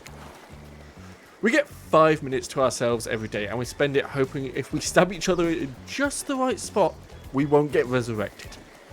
I've come to believe that the key to finding the exact place we need to bleed out from, and I believe that place is in our appendix. Why else would it be in there? Makes sense to me. Did you actually think we were... me? And him? Dwight? You don't have to laugh that hard. They get it. My life is a nightmare, yet somehow it's never been worse than right now. Let's go, lover boy. I noted all our entry wounds and our 5 minutes is up anyway. Good luck, Neb. You're gonna need it. And hey, if you figure out how to escape this island, please make sure your ghost tells us how. That was both a tragedy and a comedy. A cragmedy. Shut up, I like it. Anyway, where were we? Oh yeah. You're heading to the hot tub by yourself to clear your head. Yesterday was, in short, a lot. So far, today has been exhausting too. But you're dedicated to achieving a true centered sense of calm. No drama, no bullshit, just soaking up sun in a heated pool. Today, you're on a date with you. Ooh, I like that. I want to be on a date with me. Who would make the first move? And aside from that disturbing thought, all is going to plan till a shadow blacks your precious sun. Spiky tipped, like a palm tree is bending over to screw with you. but it's no tree at all. It's... Hey, babe. I mean, hey, babe! Breakfast was weird, huh? Everyone just getting up and announcing how they're feeling. What's that about? Some forced kind of check-in with the group? I don't like it. Fishy. Kinda lazy. Whatever, though. Breakfast is dumb. No one should eat before noon, or after 4 PM. Yeah, I do intermittent fasting. You seen my abs, by the way? Maybe you can see them later at my private stage on the other island. You know, IP Island, where all the Hollywood celebs hang out, if you play your cards right. Dude, fuck off. I do not care for you. I can give you a private show. Catch you around. His abs are pretty amazing, you gotta give him that. And the blow-up bat? Threatening, but adorable. Makes for an interesting silhouette. Genius, no. This is not something I would say about Trickster. What the fuck? He's a psychopath, just like the rest of them. I don't gotta give him anything. And we're not best friends, just because we had a little talk about doing a little talk. It's not an open invitation to go smashing the fourth wall over 5 seconds. Okay, now that that guy is gone, and we've got some ground rules established that we're definitely going to abide by, it's time to lay back, take some deep, slow breaths, and... Nope, another shadow. These people will not leave you alone. Let's see who it is this time. Mummy. I mean, what? Sorry, I got distracted there. Ah, yes. Huntress. That makes sense. You two have gotten pretty cozy. We should get out of here. I know a place that's quiet and out of the way. No one will be able to hunt us. I mean, hear us there. Doesn't that sound intriguing? But immediately, a flood of worry floods your brain. Should you pack a picnic, bring a swimsuit, a pocket knife? You decide to bring as much as you can. You may have to make a run for it at some point, and you should be prepared. But of course, you washed up on this island with nothing but the clothes on your back. So you've got nothing to gather. Are you really ready for this? I mean, they call her the huntress, not the hugstress. You look up at this towering goddess, trying to form a sentence, when suddenly, before you can decide if you want to go off with her, the spirit interjects. You really think you're going to have fun with her? All the running and wrestling? Not like in the clever double entendre way, but actual physical wrestling. I'm exhausted just describing thinking about it. Listen, you're kind of weird, and I'm kind of weird. And like, I don't know. I thought maybe you'd want to sit and ignore the whole world together for a while. Yeah? Tough choice. You weigh your options quickly because you can only go on one date today. You also don't want to be hacked to pieces for saying the wrong thing. It's always good to remember that these are all cold-blooded killers. But you know what they say, when life gives you lemons, you make lemonade. And then die a horrible, wretched, writhing death after drinking it because the lemons were poisoned all along. Sounds about right for my luck. Sorry, this island just really got me tilted. So who will it be? Huntress. I gotta go with Huntress. Whee! Is that blood on your mask or you just happy to see me? Oh, I just got an achievement and that was in the description. You and Huntress make your way to the secluded beach house. Your heart thrums in your chest. Don't look it up. Thrums is a real word, I swear. Are these nerves of excitement or terror? Isn't it fun to mix the sexy and the horrifying? Absolutely. 100%. Huntress is quiet as a mouse as she guides you through the island forest. You struggle to keep up with her. She moves like a jungle cat, all muscle and silent leaps across thorny brush. She halts suddenly and you crash into her, having been desperately trying to keep up. You follow her gaze and realise that you've arrived. A cabin in the woods. Obligatory in nearly all horror films and stories. And you've come here willingly, with a fearsome killer.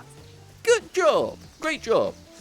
The cabin is cosy, but something seems off about it. You can't quite put your finger on what it is. Huntress stares at you through her biting mask, cocking her head to the side as if trying to gauge your reaction to her hideaway. Are you going to invite me inside? Why do you need an invitation? You a vampire? No. Oh. Is it just me, or did Huntress seem a little disappointed? Didn't peg her for a lover of the fang, but hey, I don't judge. Come in, let's explore. I would love to explore every inch of your body. Cabin. You follow her inside. It's creepy, rickety, and definitely not up to code. But it has a certain homey charm. You're quite the decorator. She blushes. Indeed she is. A chandelier made of bones hangs directly from the foyer ceiling, and a collection of trinkets lines the mantle. Something tells you that the people who once owned these things are not of this mortal coil anymore. Could you be Huntress's next victim, please? The thought gives you a wicked thrill. Hey, she's looking at you again. What do you think of my collection?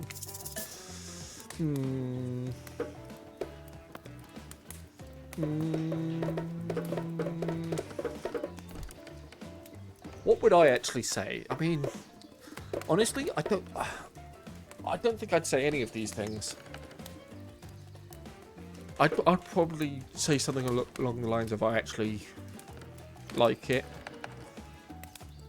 or you're quite the hunter.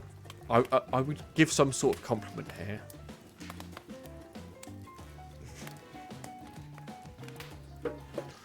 I could learn to like this. I could certainly learn to like this. The whole place, it's quite tactile. There's so much to look at. The organised chaos makes me want to craft things with my hands. I knew you'd like it here. You have the eye of someone who appreciates fine stolen things. Can't wait to go treasure hunting with you. We could find so many more goodies on the island. But first, what do you think of the other killers on the island? I mean, Trickster is pretty out there, but everyone else seems like they have interesting backstories and whatnot. Little gossip, huh? What are you playing at now? Huntress considers this for a beat. She seems to have two modes, thoughtful and explosive. You hope to never be in the splash zone when the explosive part emerges. Why? Are you jealous? Before you can answer, the house begins to shake. Huntress loses her balance on the termite-infested floor and falls into your arm. You are not mad about it, but before you have time to enjoy taking this moment in... We're under attack! Oh no, it's an attack! A horde of killer crabs invade the crevices in the poorly constructed cabin. They race at you and Huntress in swarms, clacking their razor-sharp claws at you. You must act quickly. What will you do? Ooh.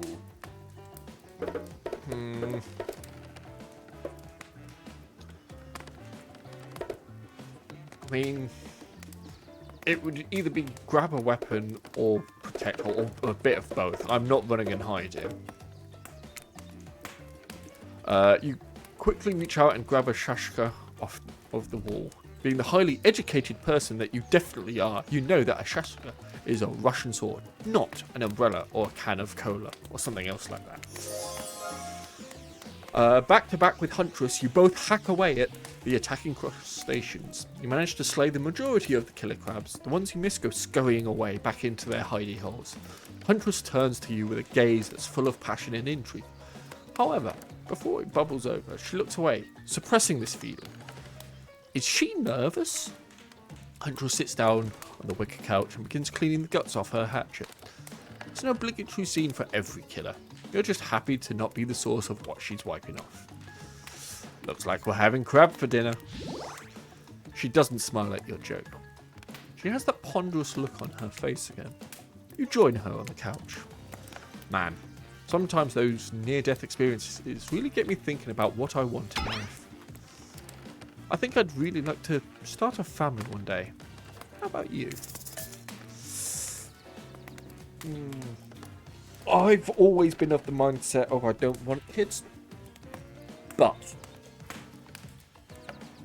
maybe one day with the right person. I mean, it's a life-changing decision. You have to make sure it's right. Huntress smiles coyly. A good answer. You never know what kind of weirdos are out there. What were you like as a kid? You're trying to imagine this giantess as a meek child in a puffer coat wandering about the forest. Huntress chuckles. Her laugh, quite cute. and soft. I was so innocent. We hunted to survive, and then went back to the cottage and Mother would tell me stories, and drink tea, and imagine a life far away from the woods, somewhere like this. I suppose I finally achieved what she always wanted from me, but since coming here, something feels off. It's beautiful and warm, and everyone is so attractive. Like thirst traps galore. But don't you get the feeling that something is coming for us? No, she's onto you. But onto you about what? Swirling memories rush through your head. Nightmares, visions of a dark cloud.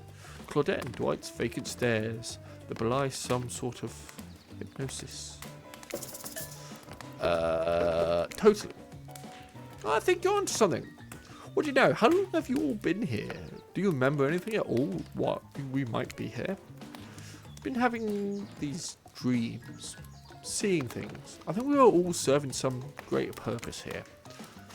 Huntress reveals a strange object that she stole from the near the stage where Trickster performs. It has some strange symbol on it. Message in a bottle. Hopefully, it doesn't seem that strange to you. Just a glass bottle. However, the label is interesting. She hands it over to you. But before she can explain her theory, Claudette and Dwight burst in on you and interrupt. We have a dramatic announcement that needs to happen back at the beach. Fucking cock-blocked. Really? Yeah, that's fine. You arrive at the beach and realise you were set up. There's no big announcement after all. Wait, what we have here is good old-fashioned rivalry. It's true, exactly like that voice that we cannot hear and certainly aren't referencing says. We were forced to interrupt your lovely date by another killer. They are here and ready to make you an offer of love you won't be able to deny. Trapper emerges from the water. Is he in slow motion? He's pure thirst. He's Paul Newman on horseback. He's Denzel on the cover of GQ. Manly manliness brought to life.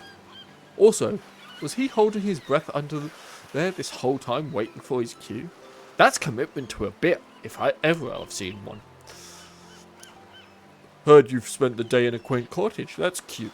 How about a quaint mansion? Or better yet, how about one on each continent? Yeah, I'm including Antarctica. I'm really, really rich. Think of how cozy we can get there in a snowy 10-bedroom chateau. One of those pools that is half indoor, half outdoor, but nice and warm throughout. That way you can kill a mama polar bear from the outside while watching her cubs cry over her body from the inside. Wow, Trapper is the real deal. And by real, I do mean really. And by deal, I mean evil. Plus, you really want to hunt for your food for the rest of your life with me? You get it both ways. Savagery and someone to clean up after you. Sounds nice, huh?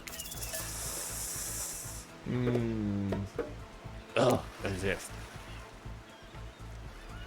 That life isn't for me, bro. I'm very impressed you can speak with implied quotation marks. Very cool. This guy is a total douche nozzle. Try hard much? He's like the turn of the century Pacific Northwest version of a Wall Street bro. Trust me, it tracks. Patrick Bateman with a huge chip on his shoulder. You wouldn't go with him if he were brandishing a cleaver. Oh shit, he is.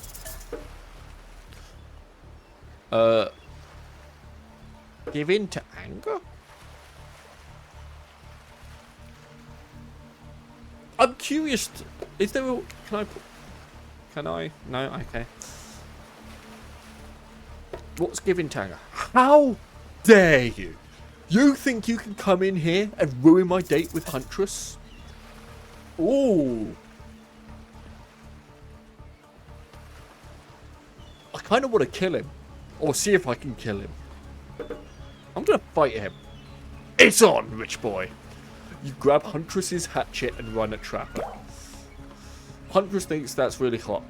Unfortunately, Trapper is ruthless and easily kills you with one vicious swipe of his cleaver. He stands over your dying body, looking down on you with a hint of sorrow. That was pretty sexy, but no one comes at the Trapper. Bye, maggot. Ah. Ah, I had a feeling that was where it was going to go. Ah. What does... Where does try again bring me to? Is it taking me all the way back? Okay, so it's taking me back here. Huntress, yeah.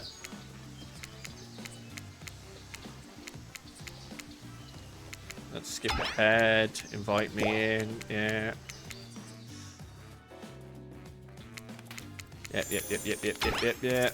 I could learn to like this. Skip ahead to the crabs. Grab a weapon. Skip ahead. Yep. Maybe one day with the right person. Yep. About kids, come on. Totally, yep. Skip ahead. See the thing. Get interrupted by Dwight. Claudette. Yes, Trapper, shut up. As if. Skip ahead. Give in to the anger. Banish, Trapper. How dare you? You think you can come in here and ruin my date with Huntress? I'm about to send you packing, friend. Draw yourself up to your tallest height, which is still much smaller than Huntress and Trapper. Fie upon thee, Evan of House Macmillan. I banish ye from this beach. Perish or thrive, I care not. Both Trapper and Huntress stare at you, confused. I mean, I'm confused too. When did Shakespeare arrive on the island? Trapper backs away. You've made a mega enemy today. Better watch your back and your stock portfolio. Because being good at business is a big part of my character. I know it only comes up sporadically, but it's important. Trapper out. You turn back to Huntress. Shall we continue our date? Interesting. Huntress leads you back to her cabin. You thought you'd remember the way, but it's like the forest has completely changed. Nothing is familiar. Better not get lost out here. Can you believe that guy? Classic Trapper pulling a move like that. I'm so glad you chose me, though. I don't think we've explored all there is between us yet. She winks a bunny-masked eye and scoops you up onto her back. Huntress runs through the woods with you piggyback riding her. The wind ruffles your hair. Animals clear a path for the mighty woodswoman as she races by like the lead from that famous teen vampire drama in that one scene where he calls her a spider monkey. Huntress doesn't call you that.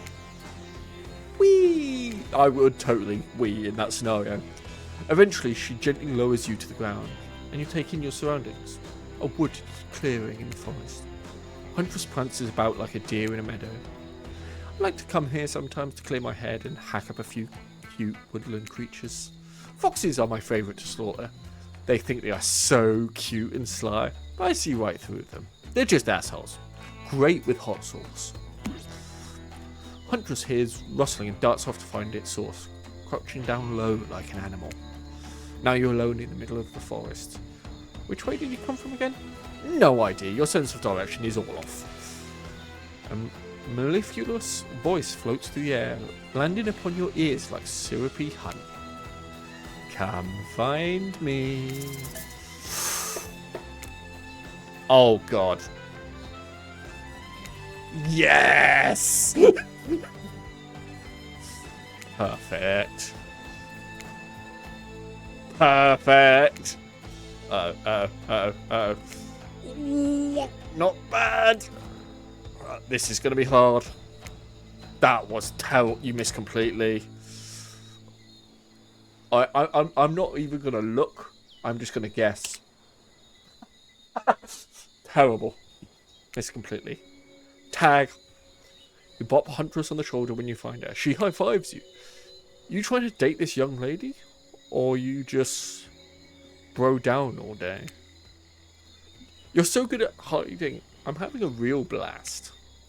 Thanks, they say it takes 10,000 hours of practice to get good at something. Hey, they do say that. That was fun, huh? I keep trying to just relax and have a good time, but that's really hard for me. Anytime I let my guard down, something terrible happens.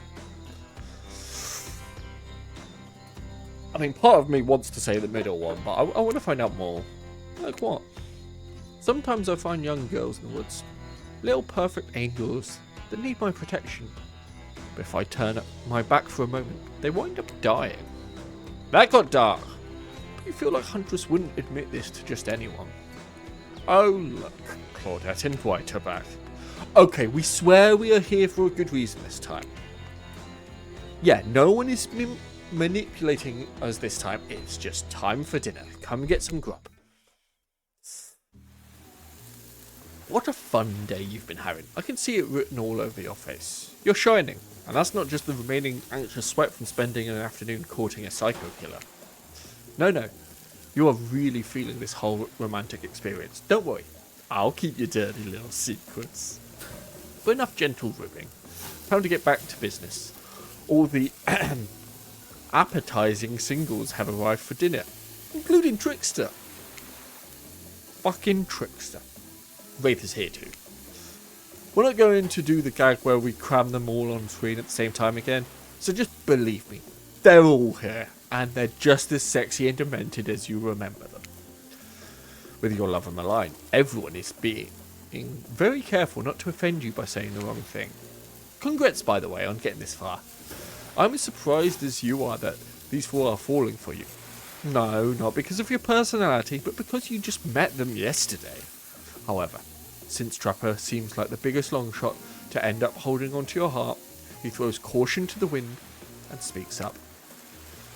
It's a pretty small consolation prize for being the least loved killer on Murderer's Island, but hey, letting them have this one moment in the spotlight is the least we can do, and heaven knows they won't do any better than that. If I'm dining silo, I'm eating what I want, and you're all eating it too. Lamb shank. Rare. Salt, pepper, no sauces allowed, and serve it with one single piece of broccoli so Wraith won't complain. I like broccoli. Gives me horrible gas. Oh, I don't like that. Buddy, wait till you smell what rare lamb does to my bowels. It's awesome.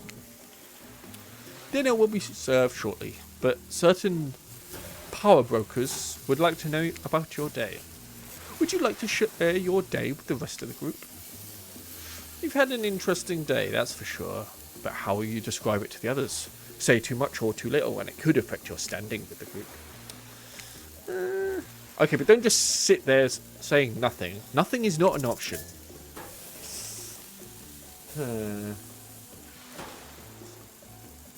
Brush with death. Today was nuts. We went to Huntress's secret cavern and killer crabs attacked us. It's true.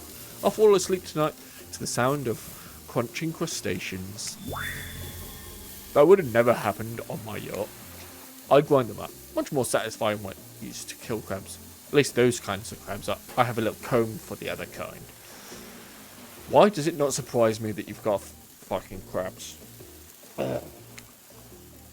Dwight and Claudette bring out dinner. Everyone eats in silence. No one trusts anyone now. And they're all very tired. Oh wait, no, sorry. That's a dreary supernatural horror thriller set in Antarctica. Not a charming parody dating sim set in an undisclosed tropical paradise. Bony apple tit. Don't you mean Bon? No, almost everything we serve has a lot of bones in it. Even the vegetables. Impossible to avoid on this island. Everyone eats without speaking. Tensions are rising, both of the sexual and deadly variety. When everyone finishes, Dwight and Claudette come back to clean up the table. They linger around you as they pick up your plate, take your napkin, dust crumbs off the table. What would you like to say to the servants? I'm going to thank them. Your top-notch service is much appreciated. In fact, here, for us, just for doing our jobs, thank you kindly. Everyone, if you'd please be so kind as to follow us to the fire pit, we'd greatly appreciate it. We've been told something big is going to happen. Something that will change everything.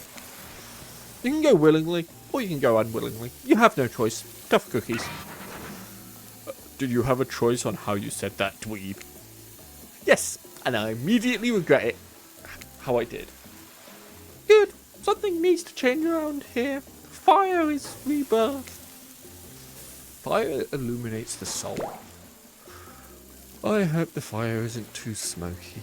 Smoke hurts my eyes. I have pretty sensitive eyes. I'm also horribly afraid of it.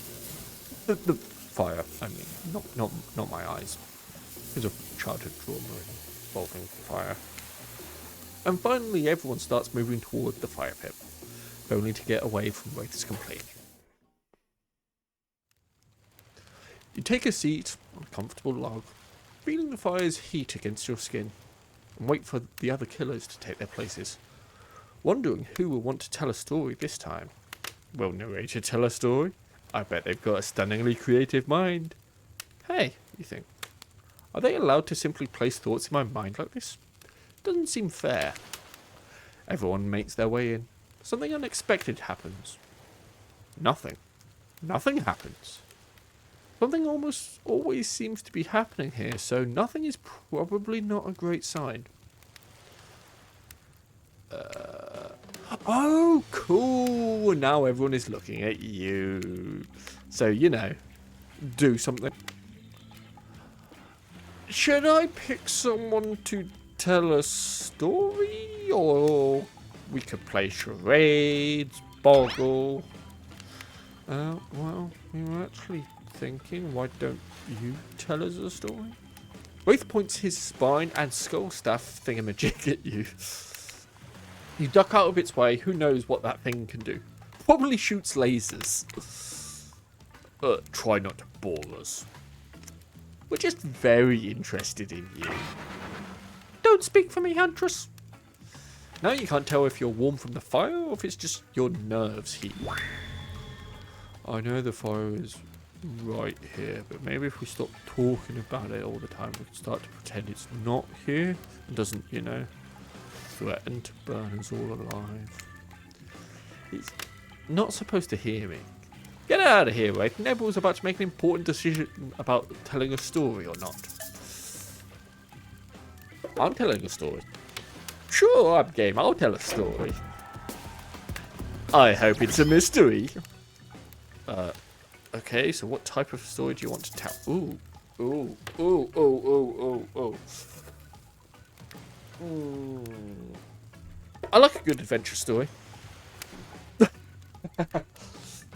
Alright, you like your Dwayne The Rock Johnson movies. How about some adventure? Now we're talking. It's not my favourite, but I respect your choice and I will nod politely. You don't have to say that, Wraith. Just nod politely. Okay, ready? Here goes. I really like to go fishing. Solid hobby, great foundation for a story, for sure. You pause. Everyone is waiting with bated breath. No pun intended. Oh, wait, that's it? Not much of a story. You barely even a thought. My pun was better than that story. Are you sure that's all you have to say? No, you were kidding. No, I was kidding. So what type of story do you want to tell? Personal. I'll get a little personal now, if that's okay. Those types of tales are the best, and often the most sad. It's a bit of a love story. Is it about two strong hunters who meet when they both try to bludgeon the same wily wolverine? Or about a deranged killer? Or about a deranged killer who makes the only woman who ever believed in him witness a display of shocking violence? Not quite. About my parents. They met at a party in college. He was hosting. She'd been dragged there by some friends. Oh. They couldn't have been more different. And yet, as the night went on, they were drawn to each other. She made fun of his taste in music, and he took an interest in her major, women's studies. They were married within 2 months. Bit too soon to know if you can trust someone, don't you think? That's sweet. That's sweet. Exactly. I learned a lot about love from them. If you know, you know. Some people don't need years to get acquainted with someone. Love could spark from a look across a campfire. Now you've got their attention. Each killer is furiously attempting to catch your eye from across the fire pit. It's quite alarming, actually. Except for Trickster, who has headphones in and is loudly playing his own music to drown you out. Okay, that was not a very good story. I don't mean to insult you, but it was actually quite bad. Sorry, but this narrator keeps it real. We can't just end there. So who else would you like to hear a story from tonight? You look from killer to killer, trying to decide who might be the most entertaining.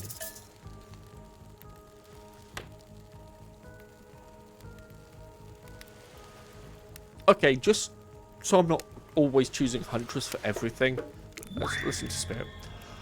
I suppose I could tell a story. I don't really want to. Anything I say is sure to be better than whatever you get out of anyone else in this group.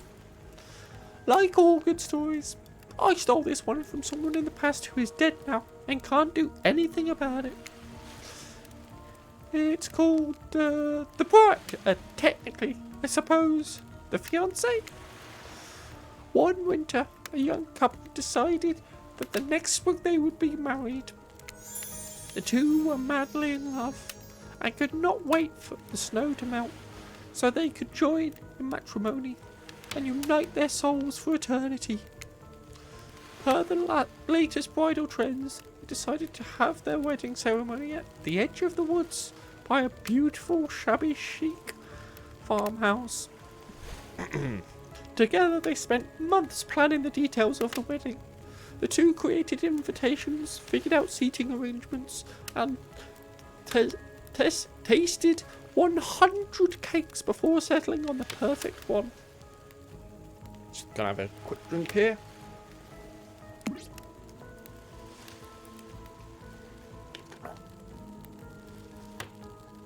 They chose Lilikoi, by the way. So fancy. When it came time to figure out the decorations, however, the bride, the fiancé, I guess, since she wasn't actually married yet, wanted to take the lead and set the style. After all, her boyfriend had been wearing cargo shorts and open-toe sandals for pretty much their entire relationship, so he was definitely not to be trusted. Having decided on such a lovely natural setting for the ceremony, the fiancée decided that she would create unique floral arrangements from the local wildflowers that surrounded the farmhouse. As soon as the sun rose on the first day of spring, she set off into the woods. Each day she spent hours mapping out where the best blooms could be found and prepared to pick them herself the morning of the wedding, so that they'd be at the height of their freshness and beauty. Enamoured with the incredible variety of flowers in the woods, she surveyed the fiancé, since they had not yet been married, became obsessed with knowing just how many there were, so that she could choose the absolute best. When the fateful morning of her big day finally came, the fiancé told her husband-to-be that she had one final errand before the wedding. Excited for the ceremony to come, she dressed in her beautiful... I'm stopping that voice now. I can't keep that up. She dressed in her beautiful white gown and set off into the woods to gather flowers. Treading carefully, she followed her route, selecting only the best stems and collecting them in a basket. However, when she came upon a once familiar clearing, something was not as she expected. Somehow, it was more beautiful now than it had ever been before. And just on the edge of her view was a new bush filled with blossoms so vibrant and colourful, she became dizzy just looking at them. But the fiancé ignored her sudden spell and pressed ahead, scooping up flower after flower, and every time she did, she noticed just further ahead, and possibly even more beautiful blossoms. Carried by the sweet fragrance of spring air, the fiancé, crept further and further into the woods until she turned a corner, stepped over a mossy fallen tree trunk, and realised she had been here before. But this wasn't the clearing she remembered, or at least not how she remembered it. The flowers were suddenly overripe, decaying, falling from their stems into festering mouldy piles on the floor. Where bees had been, now only flies buzzed. Where the scene of flowers had once intoxicated her, the odour of mildew now made her sick. She turned and looked back. The path was dark.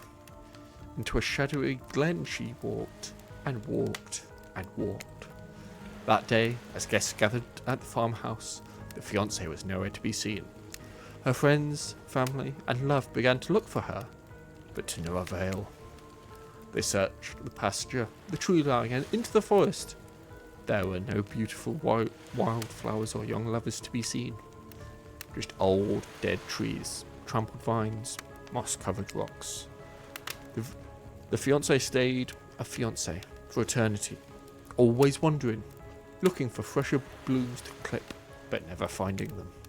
Distracted by a never-ending search for perfection, unable to see that you are loved for who you are. Out there, all alone.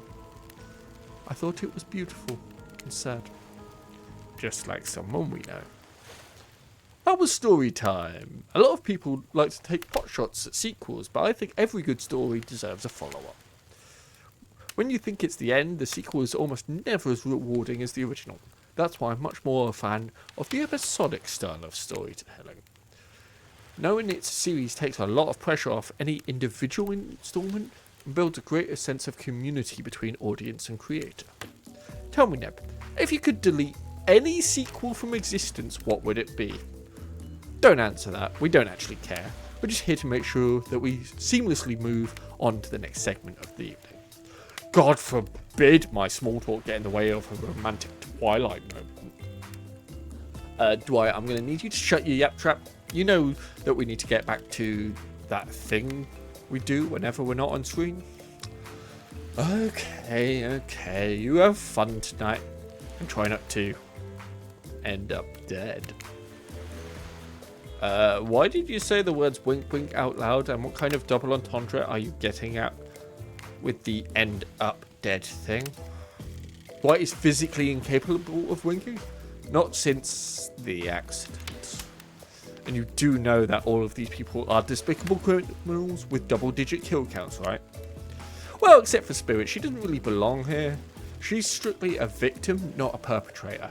No wonder she's pissed. Did I hear someone trash-talking Spirit? Deal me in. What do you say we take this talk to the hot tub so I can soak this pod while I roast that ghost with some killer hot takes? Please, enough of talk of burns, things that are lit or getting blazed. It's enough that these activities have to be set next to a literal fire. Must I be surrounded by figurative flames as well?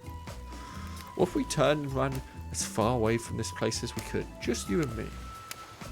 On those spindly legs, you'd probably tire before you got too far. If it's running away to someplace more secluded, Neb is after, they should obviously join me. Have you seen these legs? Pure power. And I would absolutely love that power to be used to crush my head. Not that my walk speed really reflects my giant stature, but that's because I choose to move slowly, for stealthy reasons. It's my own choice and it's completely logical. Why is everyone so obsessed with comparing themselves to each other and creating drama? I'm so over all that.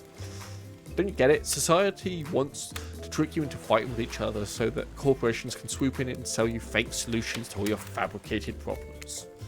I'll be sitting in the shade and drinking something locally sourced while thumbing through a public domain novella printed on recycled paper because I refuse to play their game anymore. It's like she's actively trying to be as unappealing as possible. Does it really turn anyone else on or just me? Despite Trapper's insatiable appetite, it seems his attention, along with the attention of everyone else, is still on you. For the moment. If you could, I don't know, just pick one of us, maybe we could all move on with our lives, or, you know, some special project we might have going. You heard him. Who will it be? Who will we head off with for an evening activity? I'm just saying, you may not get a ton of chances to date around like this before your time on Murderer's Island comes to a close. And no, I'm not satisfied with that name either. But with this streaming reality TV dating show boom happening, it's pretty much all that wasn't taken. Which killer will you pick? And yes, we're back to excluding Trickster because, ugh, that guy. Huntress. Who else but Huntress? You know, I had the feeling you'd pick me. You got good taste. I don't just say that because I'm considering eating you. I mean, you eat me, I eat you. We can work something out. Huntress licks her lips as she eyes you up and down. You've never felt like a literal piece of meat this much in your life before. What have you gotten yourself into? I mean, if she wants to use me as a piece of meat, I'm quite happy for that. Let's go over to the bar. I'm going to make you into something special. I mean, please do. You and Huntress whisk yourselves away to the bar. When you arrive, you find an arrangement of arts and crafts supplies. And are those taxidermy tools? Cool, cool, cool. Are you freaking out? I'm not freaking out. You wonder what's going through Huntress's head. Though she's bubbly and enthusiastic, you're always terrified she might snap. Something on your mind? She smiles. Drink this. Ooh. Huntress hands you a seemingly normal tropical cocktail. If one were to drug you into some sort of state in which you could be operated on, these flavours would certainly hide the poison. You look around and consider what else there is to live for besides becoming Huntress's little toy. The conclusion is bombs away. You pound the drink and it's quite nice. I've been thinking about making you a present. A mask. Would you be into that? Yes, of course. I've always admired yours. What would you like? Ooh. Ooh. I mean...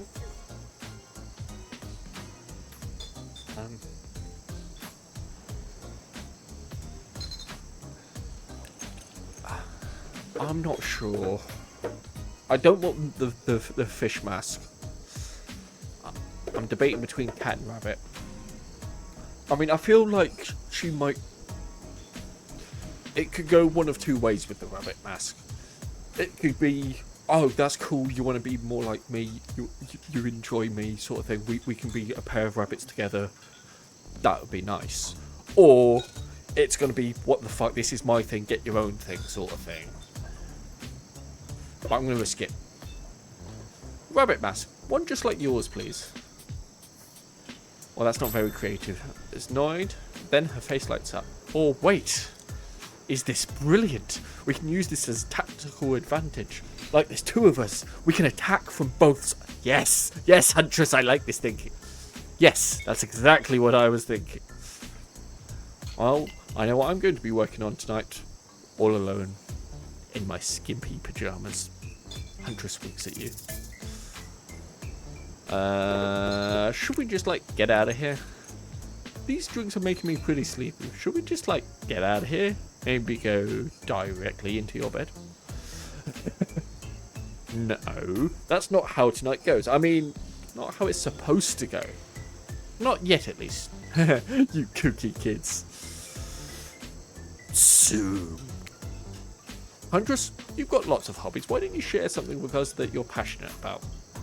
Something less deadly than throwing axes or chasing survivors. Maybe. Just a thought. Making more masks? Or wait, making matching gloves? No, you little joker. I'm thinking of a different type of making. Making our victims die fast, medium or slow deaths, depending on the mood we're in. It's another round of be careful what you wish for, Murderer's Island, right? I need your help. Doing something in a different place entirely? You read my mind. Meet you there. I'm talking about mycology, you know, mushrooms. I've picked a lot of them. I'm very familiar with which ones make for a great soup base and which ones make you super dead. I'll show you 2 mushrooms. You point at the one that's safe to eat. Okay, that sounds easy enough.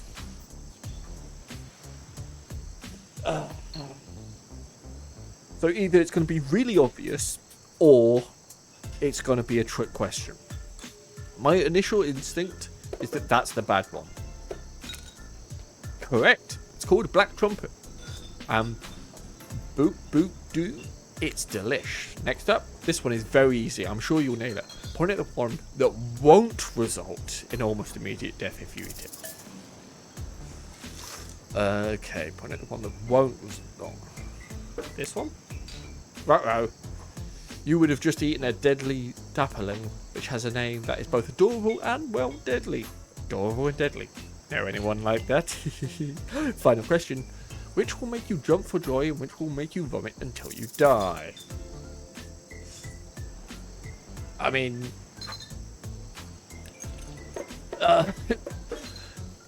that's not a yes or no question. That's not a question I can answer with that one will do that, that one will do that. The way this is set up, I don't know. Correct, that's a green cracking Rusella. Sure, it might look mouldy, but I guess you shouldn't judge a mushroom by its gross green cap. Not everything is exactly as it appears at first glance. That was fun, right? I like flexing a little more than just my biceps for you. I mean, you can keep flexing those biceps all day, every day. Let's see here, tabulating your answers, and not great, not all wrong, but it only takes one poisonous mushroom to put you down for good. Guess you'll just need to keep me around so you don't shove anything deadly in your mouth. I mean, you're deadly, and I would quite happily shove you in my mouth. Huntress claps her hands giddily. I appreciate you spending time with me tonight. I know the other killers are all very alluring in their own way. It means a lot that you'd spend time with a forest bumpkin such as myself. You're no bumpkin. You're a strong, independent woman. Don't demean yourself.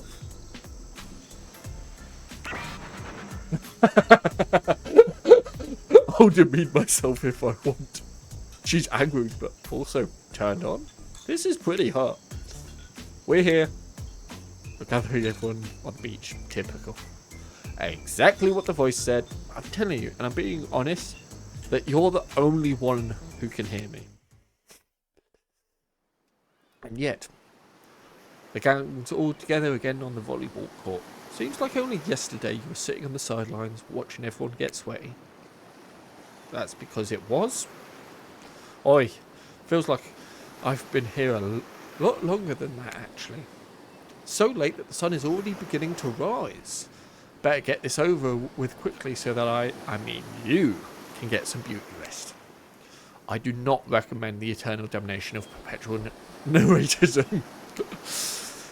Good thing you've really used your time well since then. Really getting to know the gang, the brain, the mineral, the basket case, the psychotic bunny girl. You know, the 4 types of people.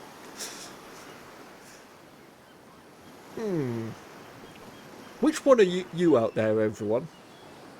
I know I go for the psychotic bunny girl in my relationships. That's absolutely true. But I feel like I'm either the brain or the basket case. Probably the basket case, I feel like, is probably closest to me out of those 4. Anyway, everyone is gathered on the volleyball court for the new type of game. Pitch your dream date and see who Neb chooses. Who's ready for a round robin? How round are we talking? No, not to eat, Huntress. Each killer gets 2 minutes to tell you about their dream date that they have planned for you tomorrow. In no particular order, which is a weird thing to mention, right? Almost like the order does matter. Trapper, why don't you go first? You think you deserve it, even if, in this case, it's a subtle dig. Stop talking. Trapper, without further ado, would you like to make us all uncomfortable by pushing the boundaries of what's acceptable, not only in Precise society, but within the narrative of this in-world event, and also the larger meta-narrative of a Dead by Daylight dating experience? Sometimes you just gotta say it. Why, yes, thank you, I'd love to. So, Neb, you're thinking of picking me. Well, this is your final warning.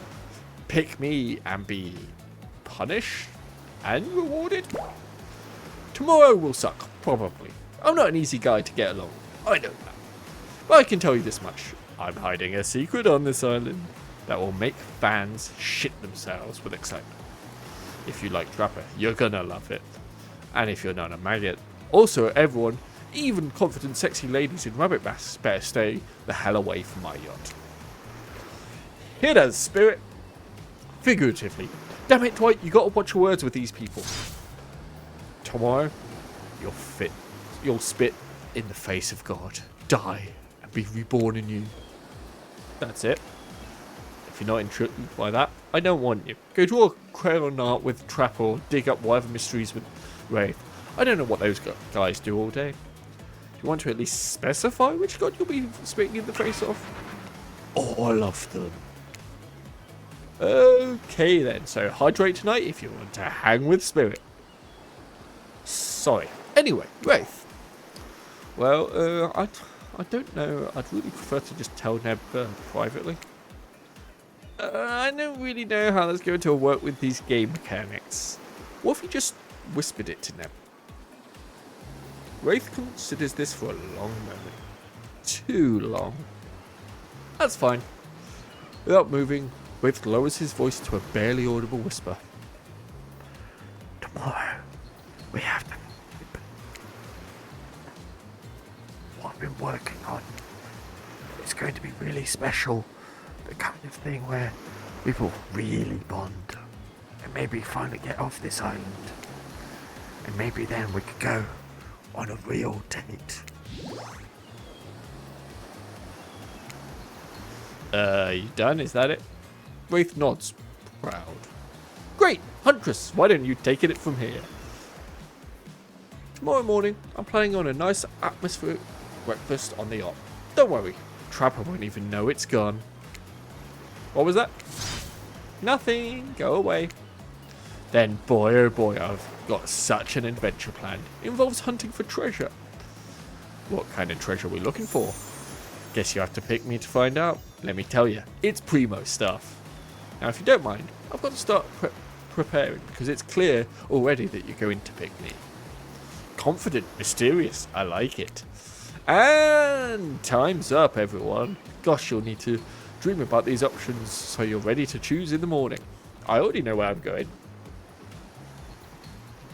Now, go dream about all these swoon-worthy options so you're ready to make a choice come dawn.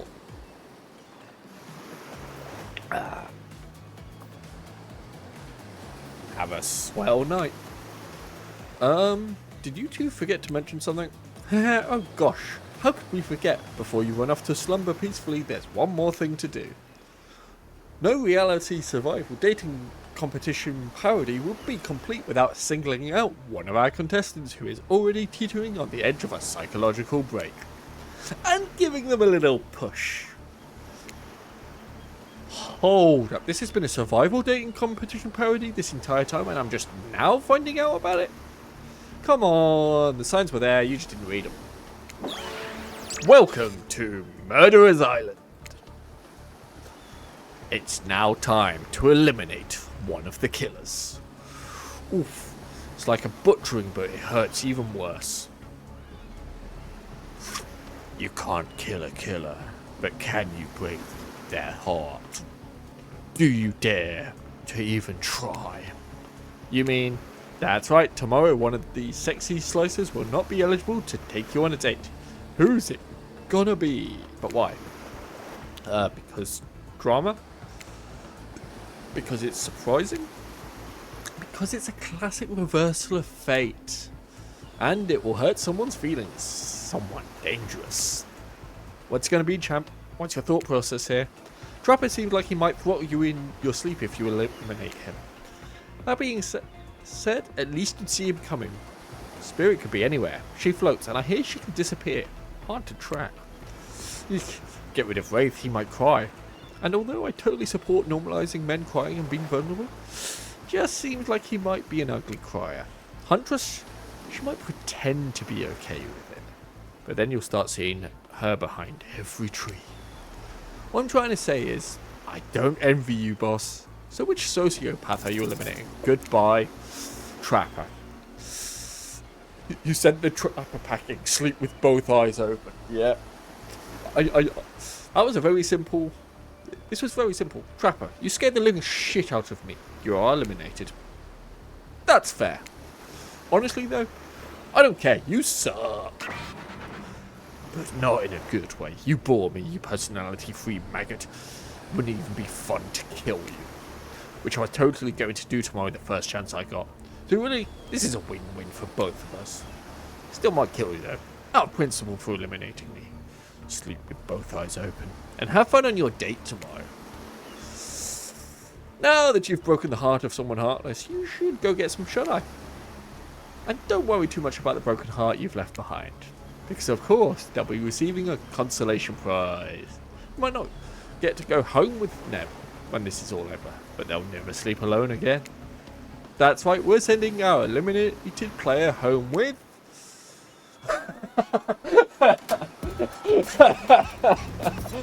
Oh wow.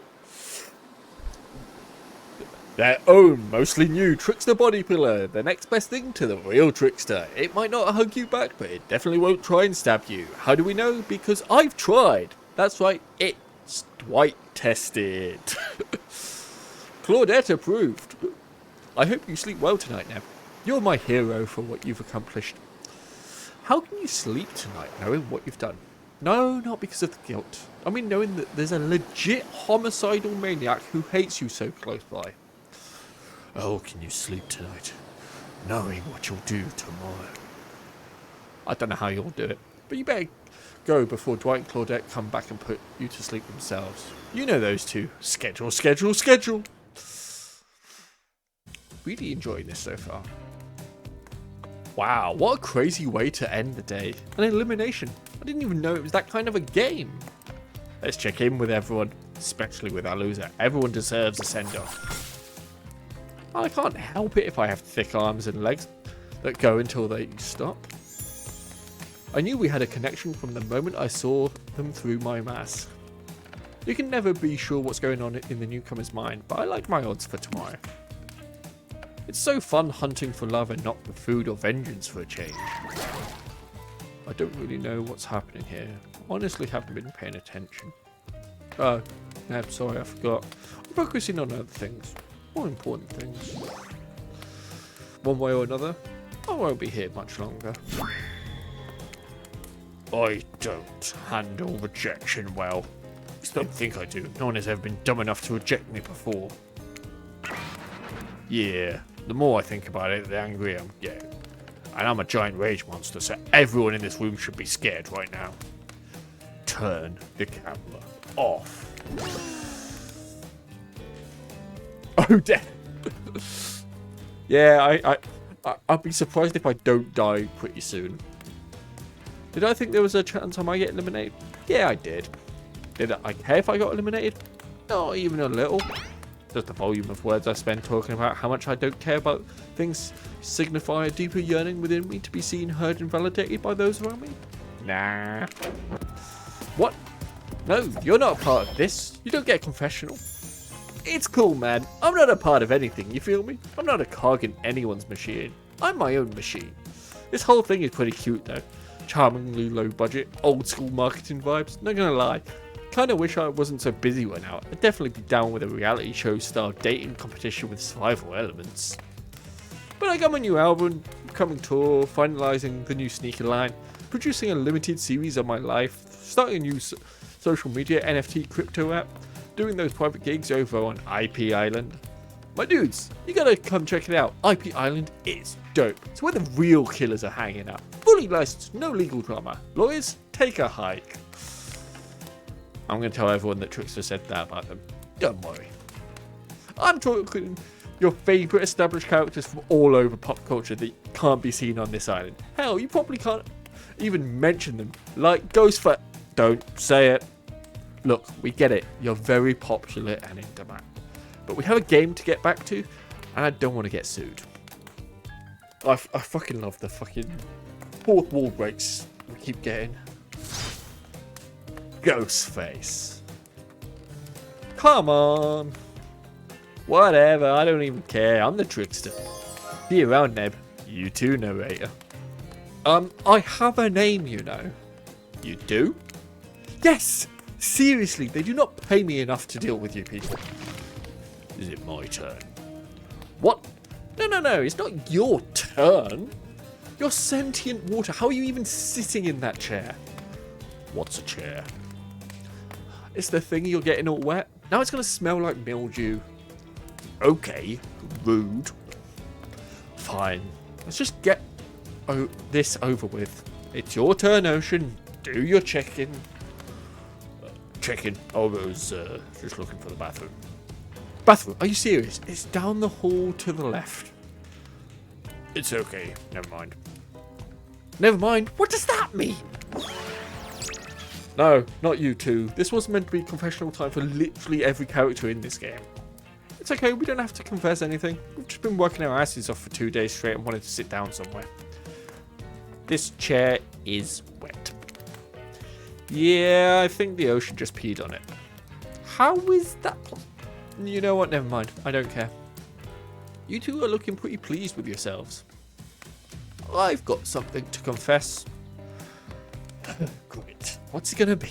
You ate glue in the 2nd grade. You cheated on an algebra test once. Watching Trapper get eliminated was the first time in this unending spiral staircase of pain that is my life that I felt even a modicum of joy. Every minute that I'm alive is a nightmare. This place, this sun, these sweet sugary drinks. It sounds fun for a long weekend, but for an eternity, the unrelenting rhythm of crashing waves and wailing seagulls is like a crescendoing song of evil that makes me question the very foundation of the universe. Why am I here? Why are any of us here? What kind of sentient being would do this? Please, erase me from this existence. Make it so I was never born. Pull the plug on this experiment and let my soul be free. Please, please, let me get out of this polo shirt. Okay, let's get you to bed, buddy. I don't want to go to bed. Going to bed means eventually I'll have to wake up. Yikes. Huh. That was a weird way to end it. Ah, well, what are you going to do? You let the camera roll long enough, someone is bound to say something crazy. Anyway, seems like everyone's had their shot to annoy me tonight, so hit the hay. Get some rest. Tomorrow's going to be a doozy. It sure is, voice in my head.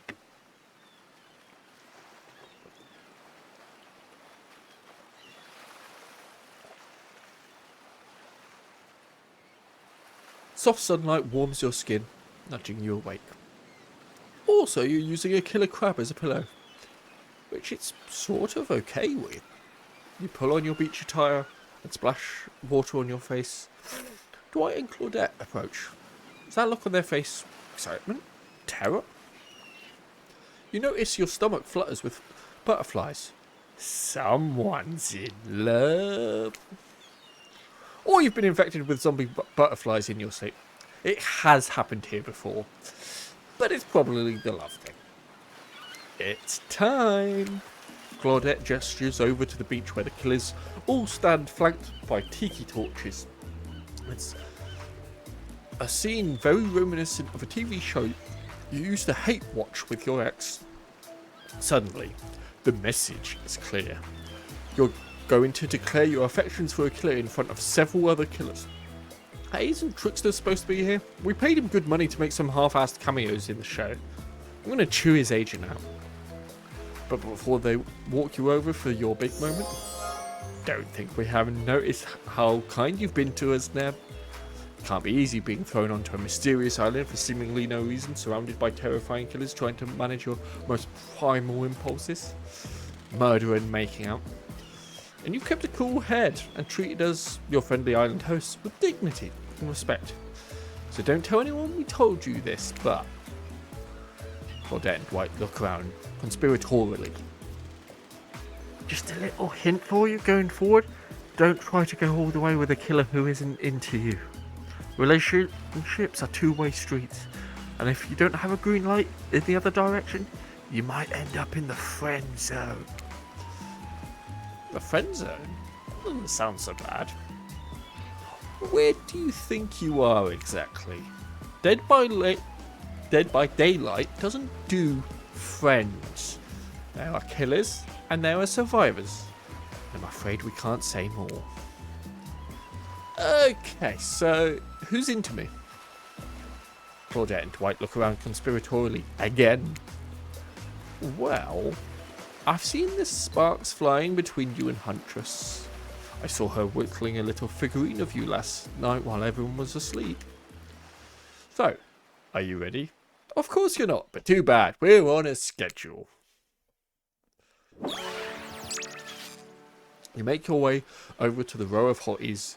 Claudette and Dwight stand off to the side, hands behind their backs. It's been quite the 48 hours, but there are clearly sparks in the air. And I'm not just talking about this rusty chainsaw, though I do recommend staying away from those sparks.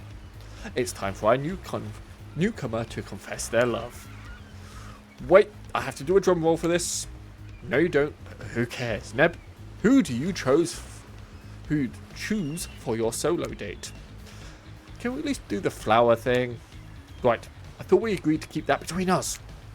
No, not that flower thing. The thing where the suitor gets a flower as a symbol of the contestant's love and affection. Oh, right. I suppose, but no cliches. That's such a cliche thing at this point. Well, that's good, because I tried to pick a rose, but got an ouchie, so I settled for these instead. Okay. Beautiful. You've done good, Dwight. This is a lovely bouquet. I hope Dwight saved some of these for Claudette. But they're a thing, right? You're getting that vibe too. Just me? Sorry. You've got other things to think about right now. Neb, who do you select to receive these flowers and spend the day with you today? I mean, who else? Who else? You turn to Huntress. She's never looked more appealing. Her caftan dress ruffles behind her in the light morning breeze. Seagull lands on her shoulder like she's a beachy cartoon princess. She snaps the seagull's neck and stuffs it somewhere under her flowy dress. Probably to save for lunch. She can't help but hunt. Huntress, I choose you. Let's spend the day together and see if we think a future is possible for our love. Me? Really? Huntress throws her hands up in the air like a bear and gallops towards you. At first you think she might swipe at you with her gigantic hands and knock the life out of you. Instead, she scoops you up into a hug and takes her place at your side. And she just stuck her tongue out at all the other killers. Sometimes the immature move is the right one. It's sure to be a fun day. We'll just be here. Not getting to really participate, even though survivors matter too. While you go off and have a grand old time. Yep. Just Claudette and I hanging out. No one competing for our love. Wondering what we did in a past life to end up embroiled in this unrelenting misery. But go! Have a blast! Huntress eagerly leads you to the yacht to begin your romantic day together. You have to admit, warm salty air on your skin, the sound of crashing waves, this is a pretty perfect morning. Just you and Huntress. Hey cuties.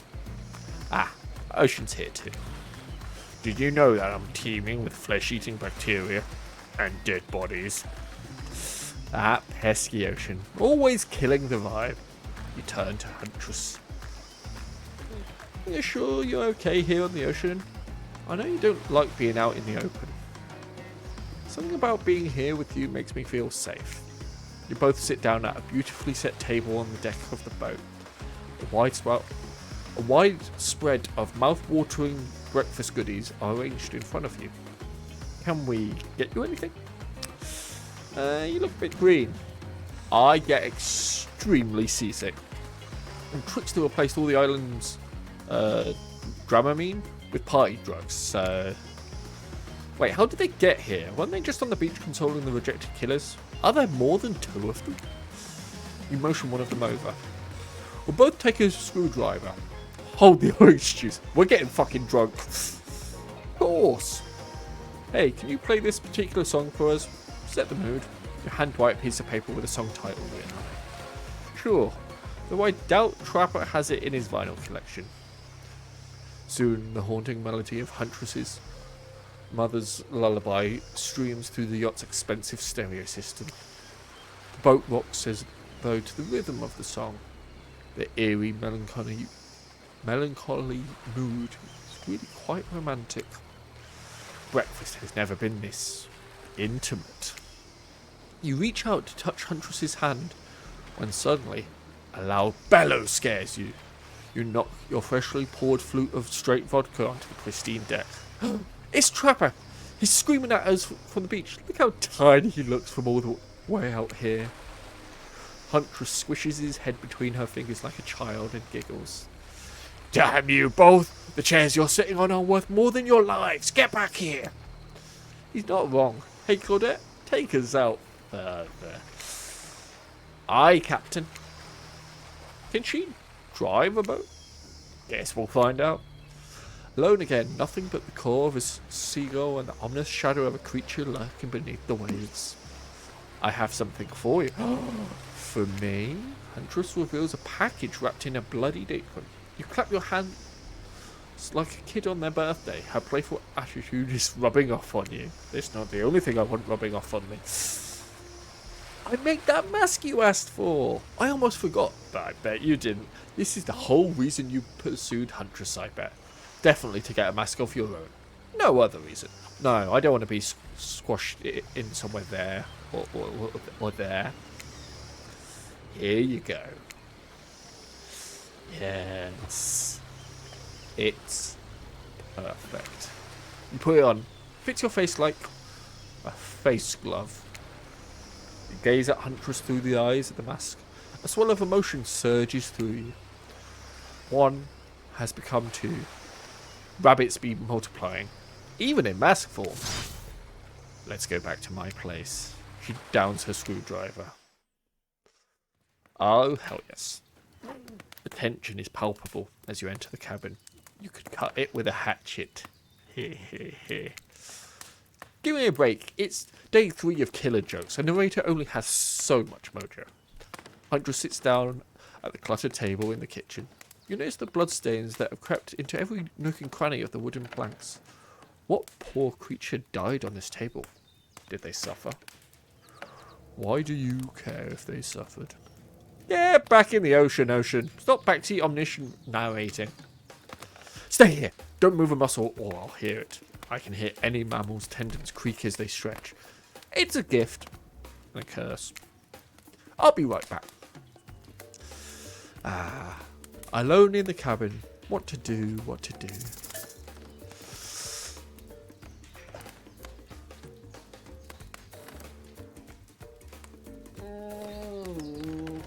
I mean, she told me not to move. If I freak out, I might move. If I tidy up, I'm definitely moving. But I wouldn't be freaking out. So tidy up, I guess. Clean up. Everybody do your share. You half expect a flock of adorable birds and cute little mice to come sprinting in and help you. But they don't. Because this isn't some fantasy. This is gritty. This is real.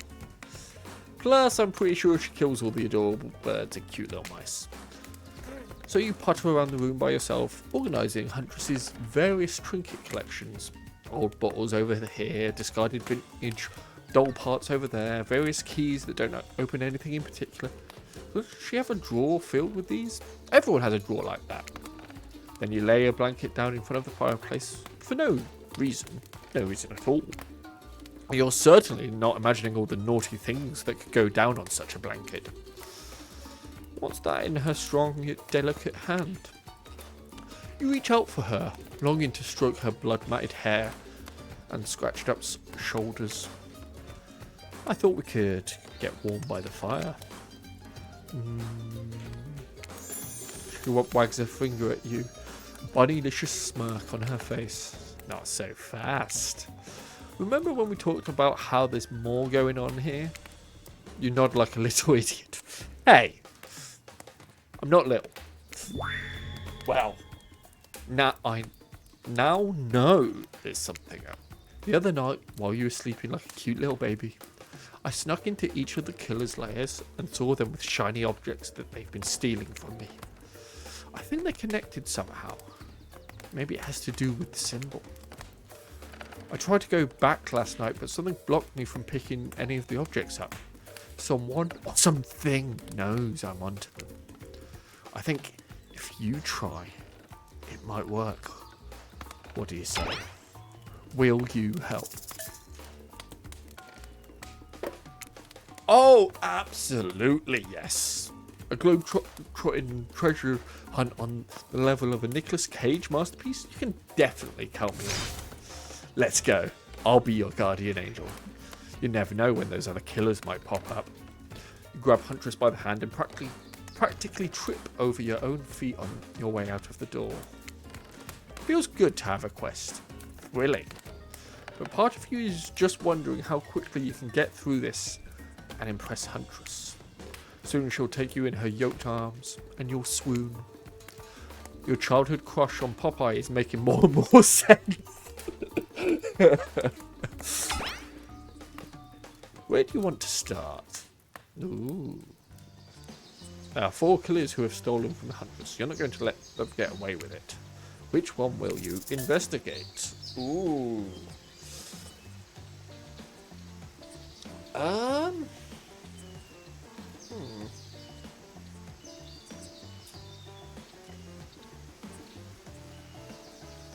mean, we've already pissed off Trapper, so let's keep that train going.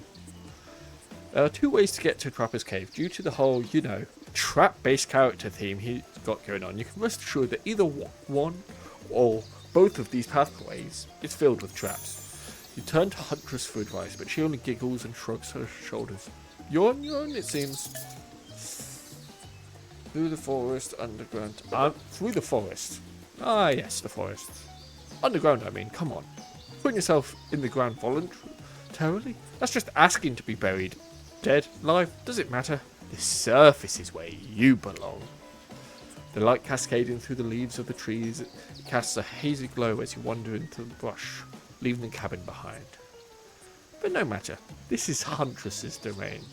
You think that'll keep you safe, eh? Well, you thought wrong. As soon as you take a step off the beaten path, it lands in one of the Trapper's bear traps. He swore he'd get you. You can hear his maniacal laugh as you bleed out. You've stepped in one of my bear traps that I swore I'd get you with. I just said that. I've seen a lot of trapped animals, and I can confirm he got you. And well, crap. Oh, it's fail. Darn it, Trapper, not again. I was hoping she'd be able to protect me, but no. Apparently not. There's the second death. Alright, let's skip ahead. Yep. Come on. Bugger off. We play Huntress music. And she gives me the mask. Yes. Keep going. Yeah. Tidy up. Yep.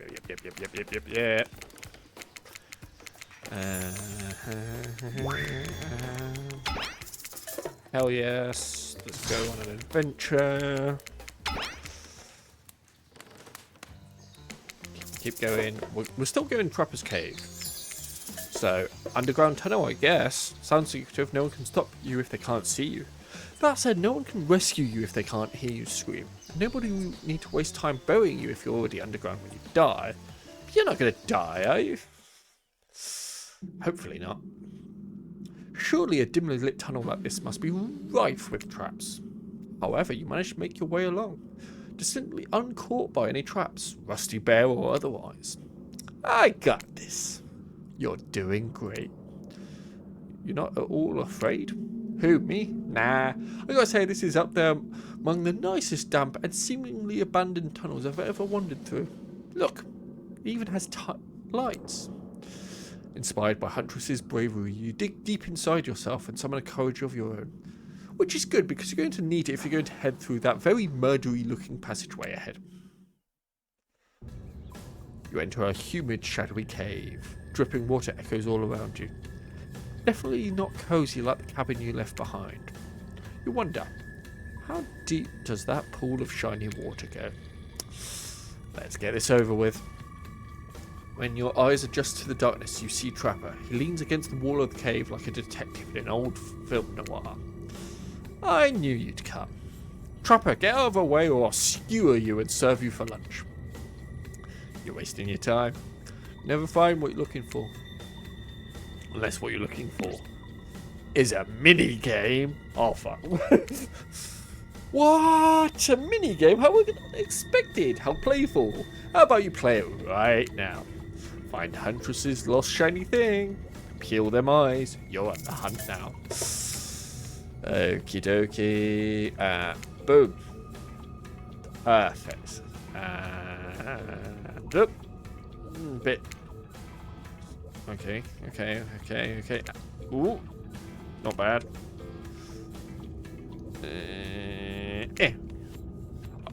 One perfect and the rest not bad. Okay. Ooh, and another not bad. Well, you did it. You found my lost shiny object. I'm so grateful I can kiss you right now. But I won't, because I'm pretty sure Trapper didn't actually leave any still over in that shadow watching us. That sucks. I wanted a smooch from the Huntress, and this is just bullshit. Why can't I have my sexual little devious perverted things that I want? Later, Trapper, you thieving little perv. Hey, that's not fair. I'm huge. Come on, Neb. Let's hurry to the next place. Up, and you found Huntress's shiny thing. And well, I think it's just a regular old pen, but we don't need to point it out. She's happy. And isn't that all that matters? Exactly.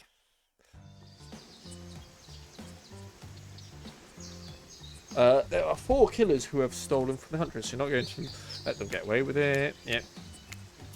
The Hunter's thing. Spirit's Lighthouse. Let's have a laugh. This place is spooky as heck. Wasn't the beach sunny and beautiful just a moment ago? So you're telling me that your precious shiny thing is up there. Pretty great, right? Finally a good chance to activate these quads. You don't get legs like this from standing still. But you already know I love a good workout. Running, jumping, climbing, rough housing. Get that damn shiny thing before your immeasurable horniness melts your brain and it runs down out of your ears already.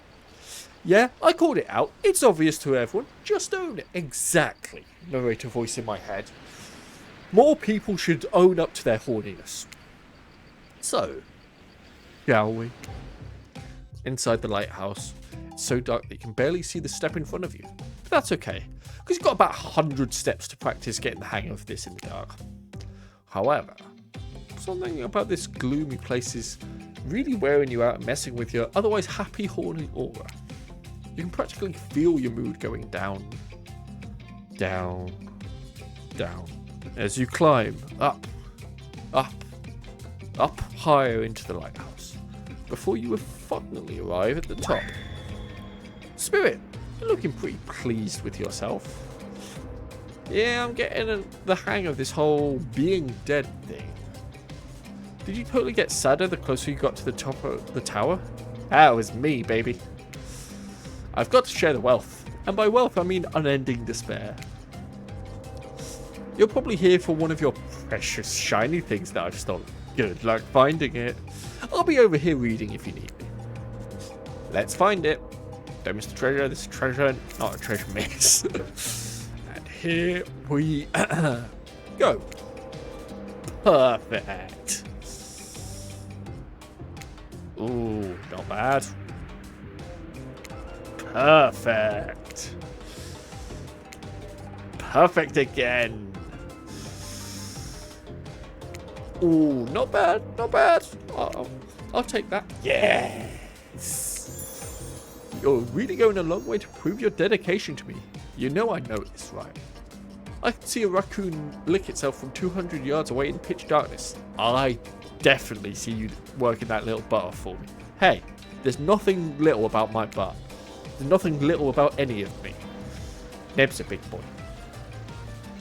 Shiny thing, get! You found a bottle opener? Really? this is the fancy item. Whatever, you're a real team player. That's a pretty sick fucking bottle opener. I would love to have a bottle opener like that. Hey, no, stop. Spirit doesn't even look up from her book. I think you'll be fine if you just peace out. This is going rather well. Yeah. Been to Trapper's Cave, been to the Black Lighthouse, yeah. Okay, let's go Trickster Stage. You arrive at Trickster Stage, but there's no one here. Not Trickster, not an audience, not anybody. Nothing eerier than an empty concert venue. Thinking of all the fringe that once swayed here. The beers that sloshed over red solo cups. Mosh pits, tall guys standing in front of you for the entire show. Lifelong friendships that actually only lasted one summer. Good times. My concerts are always an experience. You should really come to one of my after parties sometime. They're a real scream. I'll put you on the VIP list. I prefer acoustic balalaika music. Trickster! I've never listened to your music, and I think sampling the sounds of people's screams is very been there, done that. Hey, no one talks to Trickster like that. How do you know about my samples? Somebody is obviously a much bigger fan than they're letting on. Show me where Huntress's shining object, mysterious object is, or I'll wipe that grin off your face with a chloroform-drenched rag. Way to harsh my mellow. Deranged violence and torture is only cool when I do it, because it's my commentary on a shallow society, and I make it look sexy as hell. Your thingamajig is that away. Trickster backs away from you and resumes practicing an intricate dance routine. The way you stood up to that bootleg Backstreet Boy just now was... wow. If I weren't so strong and stable on my feet, I'd swoon. But it just wouldn't be believable. Find me shiny thing, champion. You got it, ma'am. Perfect. Perfect. Ooh, that counted as a perfect. Perfect. I'm getting better with these. Not bad, not bad. That one was oof.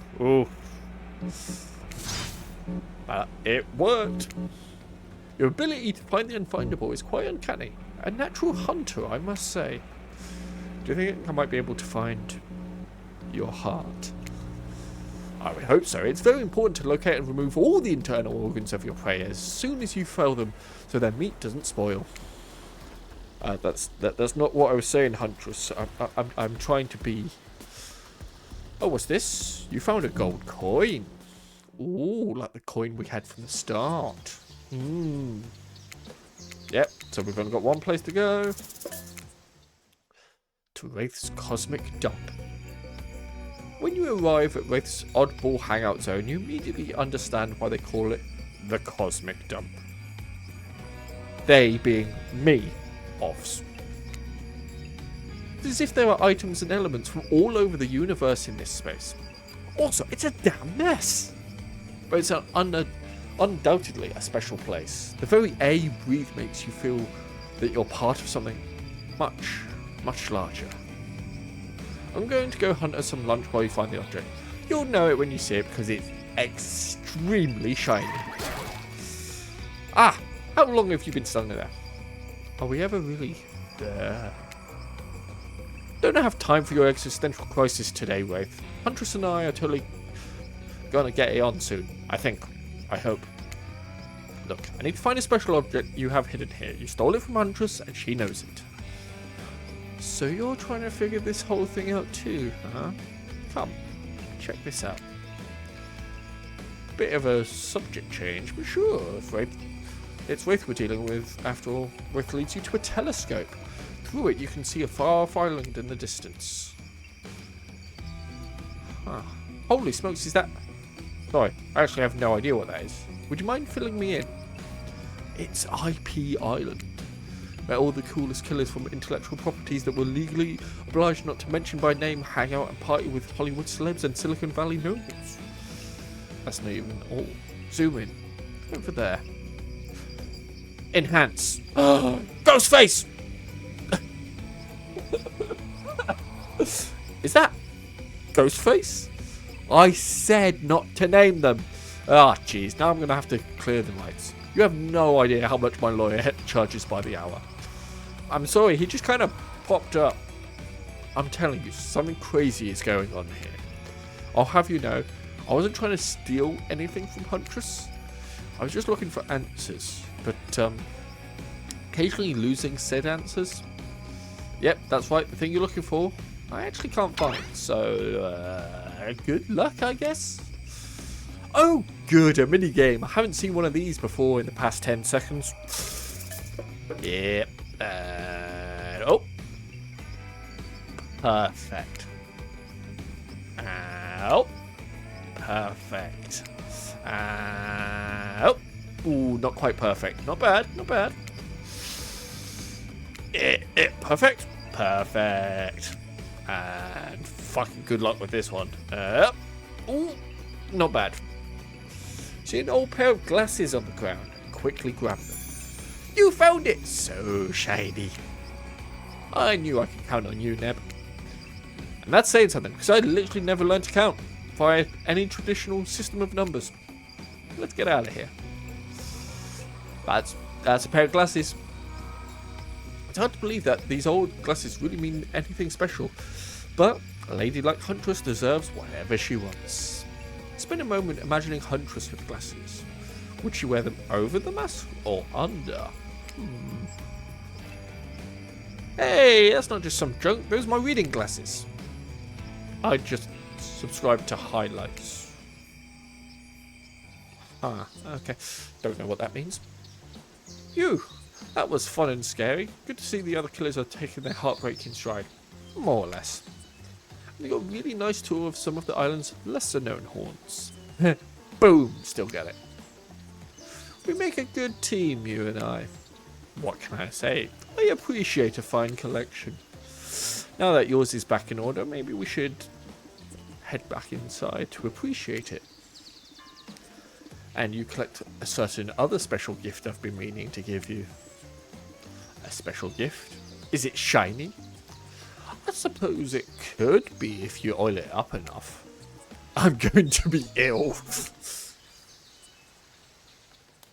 When you enter the cabin, it's dark, barely lit, deep shadows stretching from wall to wall. Somehow it manages to be a little bit terrifying, but also a little romantic. But you barely even notice you've got other things on your mind.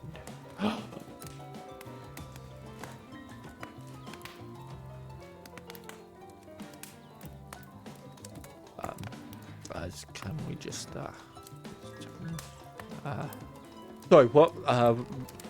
Yes, I'm streaming right now. I can't get distracted. You're practically undressing each other as you walk through the door. Mine's elsewhere. Neither of you realised that the door was wide open already. You were incredible. Every time you found one of the objects, my heart beat faster and faster. Your nimble hands. Is there anything they can't find? The fireplace is crackling. Your heart is pounding. The smell of cinnamon is in the air, but wait. Who is that? Huntress quickly pulls her beach cover back on. My darling. Mother. Oh.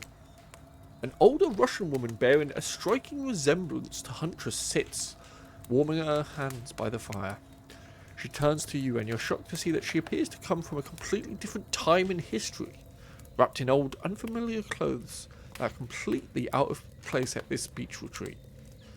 Without thinking, you blurt out,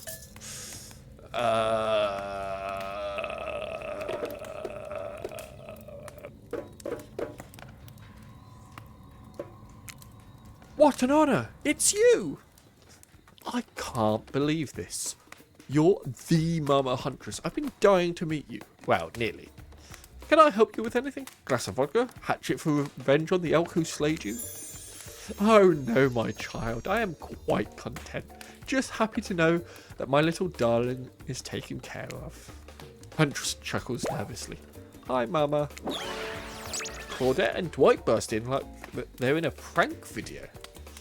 Bet you weren't expecting this date to include meeting her mom. What?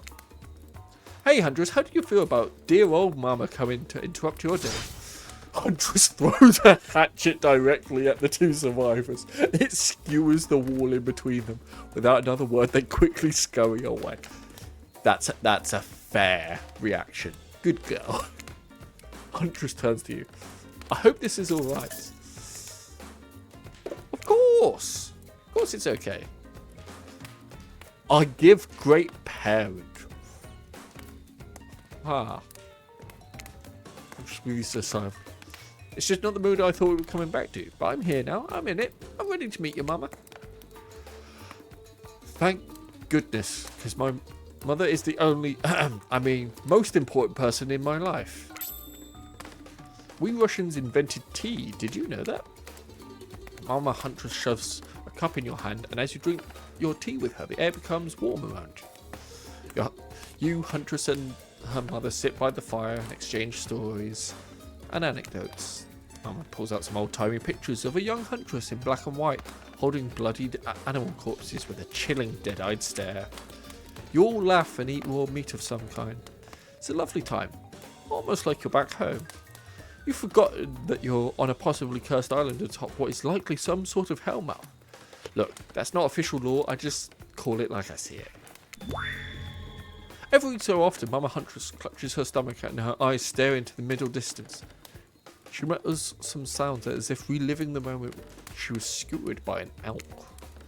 It's very grim. I like you. Thank you for indulging me in my tea and stories. So tell me, what are your intentions with my... whatever that is and how you pronounce that, because I don't speak what I assume is Russian. That means bunny. But you guessed that already, didn't you? Or by now you've got your translator app ready. Ooh. To keep her safe is probably the one I would actually say out of those. To love and protect her, Your Honour. I mean, your mother. I mean, Mrs. Huntress. You think my Anna needs protected? Have you seen her thighs? She could crush you with them. And I wish she would. You won't have to hunt anyone. No, I don't think she needs protecting at all. To be honest, I'm just nervous and thought that was the right thing to say, but nothing is normal with it. I appreciate your honesty. We women of the woods can be both hearty and a tad intimidating. My time on this plane is coming to an end. The weird magic from that ghost girl's black lighthouse won't keep me here for long. Don't want to get into the logic of this, but yeah, the black lighthouse can bring ghosts back to life. If you're still here, you're willing to believe anything. It was Spirit brought you back? I'll have to thank her. Huntress's mama begins to fade. Huntress cries. You can picture her at 6 years old lying over her mother's dead body. I'm keeping my good eye on you. If you break her heart, I will send Baba Yaga after you. You try to chuckle good-naturedly, but you really should be afraid. Baba Yaga is no joke. We play shuffleboard every third Thursday, and she's absolutely ferocious on the court. Bye. Safe journey home to the realm of the spirits. Mama Huntress fades away, leaving you and Huntress alone again. Not a second later, and Claudette and Dwight storm back in. Never alone for too long on this island. It's time for a dramatic scene between the lovers. Shall we adjourn to the forest clearing for ambiance? You and Huntress stand holding hands in the forest clearing. Dwight and Claudette watch your interactions closely. Too closely. Hey, I've really loved hanging out with you. I think it's time. Time for... Oh, my. Okay, I'm ready for this. Time for you to call me by my real name. Like my mother does. Will you call me Anna? Oh, that, yes, of course. I think Anna is a beautiful name, and you're a beautiful person, Anna. Neb, do you know what I'd like to do right now with you beneath the moonlight? I'm feeling closer to you than I ever have before. There's nothing I'd rather do right now than... She averts her eyes. Does she mean what you think she means? Nope, she's looking right at Dwight and Claudette. Chop up these two fools. I see. In my head, that's where I was expecting it to go. I know they're trying to allude to sex quite a bit in this, but just based on the lore and her character, yeah, no, that's where she was thinking. Absolutely. My hatchet is as sharp as my love for you. Let's get bloody. It's a gruesome scene as you and the Huntress go to town on these innocent survivors who just wanted to help you guys out. We were being forced to help you. Can't hear you, hun, on account of the congealing blood in your mouth. Once you've made quite a mess of the survivors, you and the Huntress look at each other with manic eyes. Shall we return to the cabin? I'd love to get you out of that beach wear and into something a little less there. Thought you'd never ask. Yep, we are becoming horny murderers together. Once inside the cabin, Huntress strips off her caftan, revealing every curve of her muscled bod. Mummy. You follow her lead, disrobing for the first time since waking up here on the island. Yeah, you've been sleeping in your clothes. No judgment. It's a strange new place. You kiss. And yes, if you were wondering, it looks like she's going to keep the bunny mask on for this sex time. Hey, so am I. I'm keeping my bunny mask on during. This is the part where I skedaddle. Decapitations? Sure. Tiger maulings? Love it. Dudes crushing other dudes in car crashes? Gotta have it. But hanky-panky? That I can't have. I'll leave you horny kids to it. Je ne me souhaite bien. What? Just because Huntress speaks Russian doesn't mean I do. I speak Canadian French. It's a thing. Look it up. Am I nervously running my mouth now just to give you two time alone in the dark? Maybe. Stop me if you've heard this one. A hillbilly, a doctor, and a clown walk into a bar. And we'll get back to it. Post doing it, you and Huntress lie together in the warmth of the fire. Everything is so perfect. You imagine Mama Huntress smiling down at you from beyond. Then you realise that's pretty gross to imagine her having just watched all of that. You try to stop thinking about it. That was incredible. You're telling me. The door to the cabin creaks open. You cover yourself with a blanket. Oh god, a severed arm claws its way through the door, leaving a trail of blood in its wake. No, we've walked right into a scene from a horror film. As soon as people have sex, they die. Not when I'm around. Huntress procures a hatchet from out of nowhere. Was that in bed with you guys? Absolutely.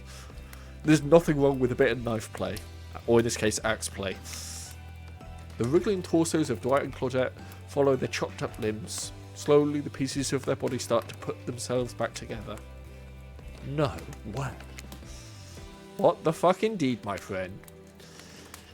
You thought that this island would let us die permanently? Haven't you ever played Dead by Daylight? Come on.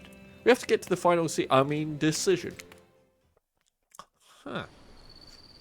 I mean, I'm just now imagining the ending of this is just me and Huntress living together in that cabin in the woods with Dwight and Claudette coming in every now and then, and we, regardless of what position we're in, we just pull axes out and keep chopping them up and then proceed to have sex covered in blood, and then their corpses like fall back together and we only stop having sex to go kill them again.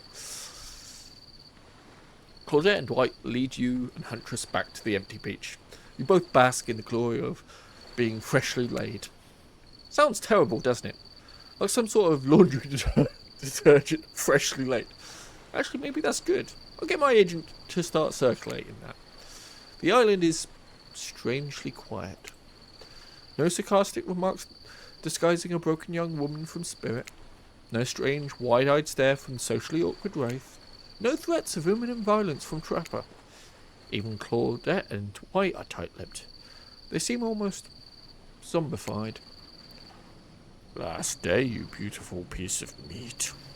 You've done so well. We're almost at the finish line. You didn't think I brought you all this way without a plan, did you? What kind of sinister body of salt water do you think I am? A whoosh of dark energy surrounds you and disappears as quickly as it came. The island noises begin to return. Birds chirp in the trees. Grass rustles in the light breeze. And oh look, the other killers are all here at the fire pit to watch the finale ceremony. I can't wait any longer. The pomp and circumstances are agonizing. You're telling me. Stick to the script, Claudette. Okay, so, Huntress, how do you feel about the newcomer? Are they everything your murderous little heart has ever longed for? Huntress stares you down for an agonizing moment. She steps towards you. My dear, I think that this is true love. Come with me to the Red Forest. Let's hunt the woods together and have a family bursting with babies. We'll raise them as fierce warriors who can defend their family and home. In just a matter of days, you've gone from being completely alone to being the start of a clan of warriors. I did not see that coming. Wraith starts a slow clap. No one joins in. Typical. Whatever. Love is a concept made up by the greeting card industry. I'm out of here. Spirit floats back to her black lighthouse. Look behind you. It's Trapper. Huntress, you bested me. He turns to you and offers his leathery hand for a handshake. Congratulations, Neb. I don't shake hands with losers.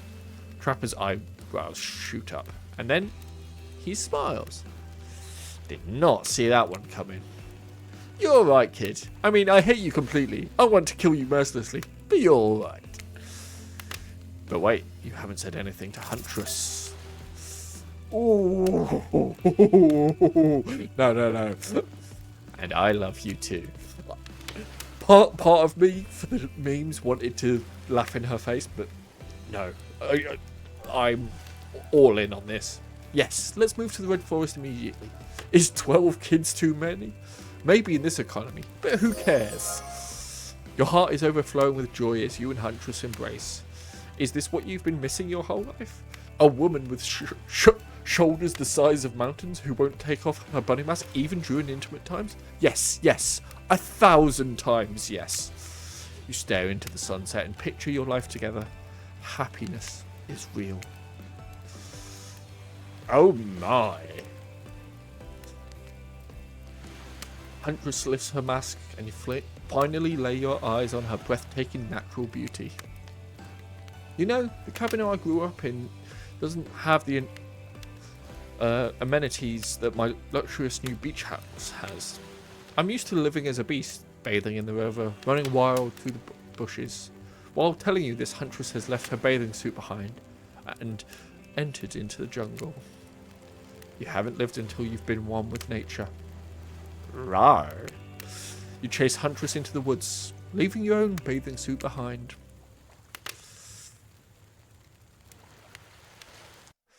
And there we go. We have successfully courted the Huntress. It's very much a lot of what I was expecting. There's certain parts I didn't know about. I didn't expect as much fourth wall breaking as there was. I did enjoy it though. And as soon as Huntress showed up, I was just like, yes, that's exactly who I'm going for. It was a toss-up between her and Spirit. But I would definitely be intrigued to see some of the other outcomes of this, because obviously there must be ways of like going through romancing the other killers. But I don't think I will do that today. And in fact, I did talk about potentially playing some like Dead by Daylight or something afterwards. I don't think I'm gonna do that. I'm just gonna like end it here, sort of thing. But I thoroughly enjoyed that, and I hope you guys thoroughly enjoyed that terrible playthrough. I mean, my gameplay wasn't that bad. It was just my terrible voices that was terrible, and the fact that I gave up on them partway through. But that was more to save my voice than anything. And that's another reason why I'm thinking of ending stream early. Well, early. After this. Because I don't want to destroy my voice completely. So yes. Thank you everyone for laughing at me being a stupid idiot. Hope you all have a wonderful Valentine's Day. Have many wonderful memories. And we will see you in the next one.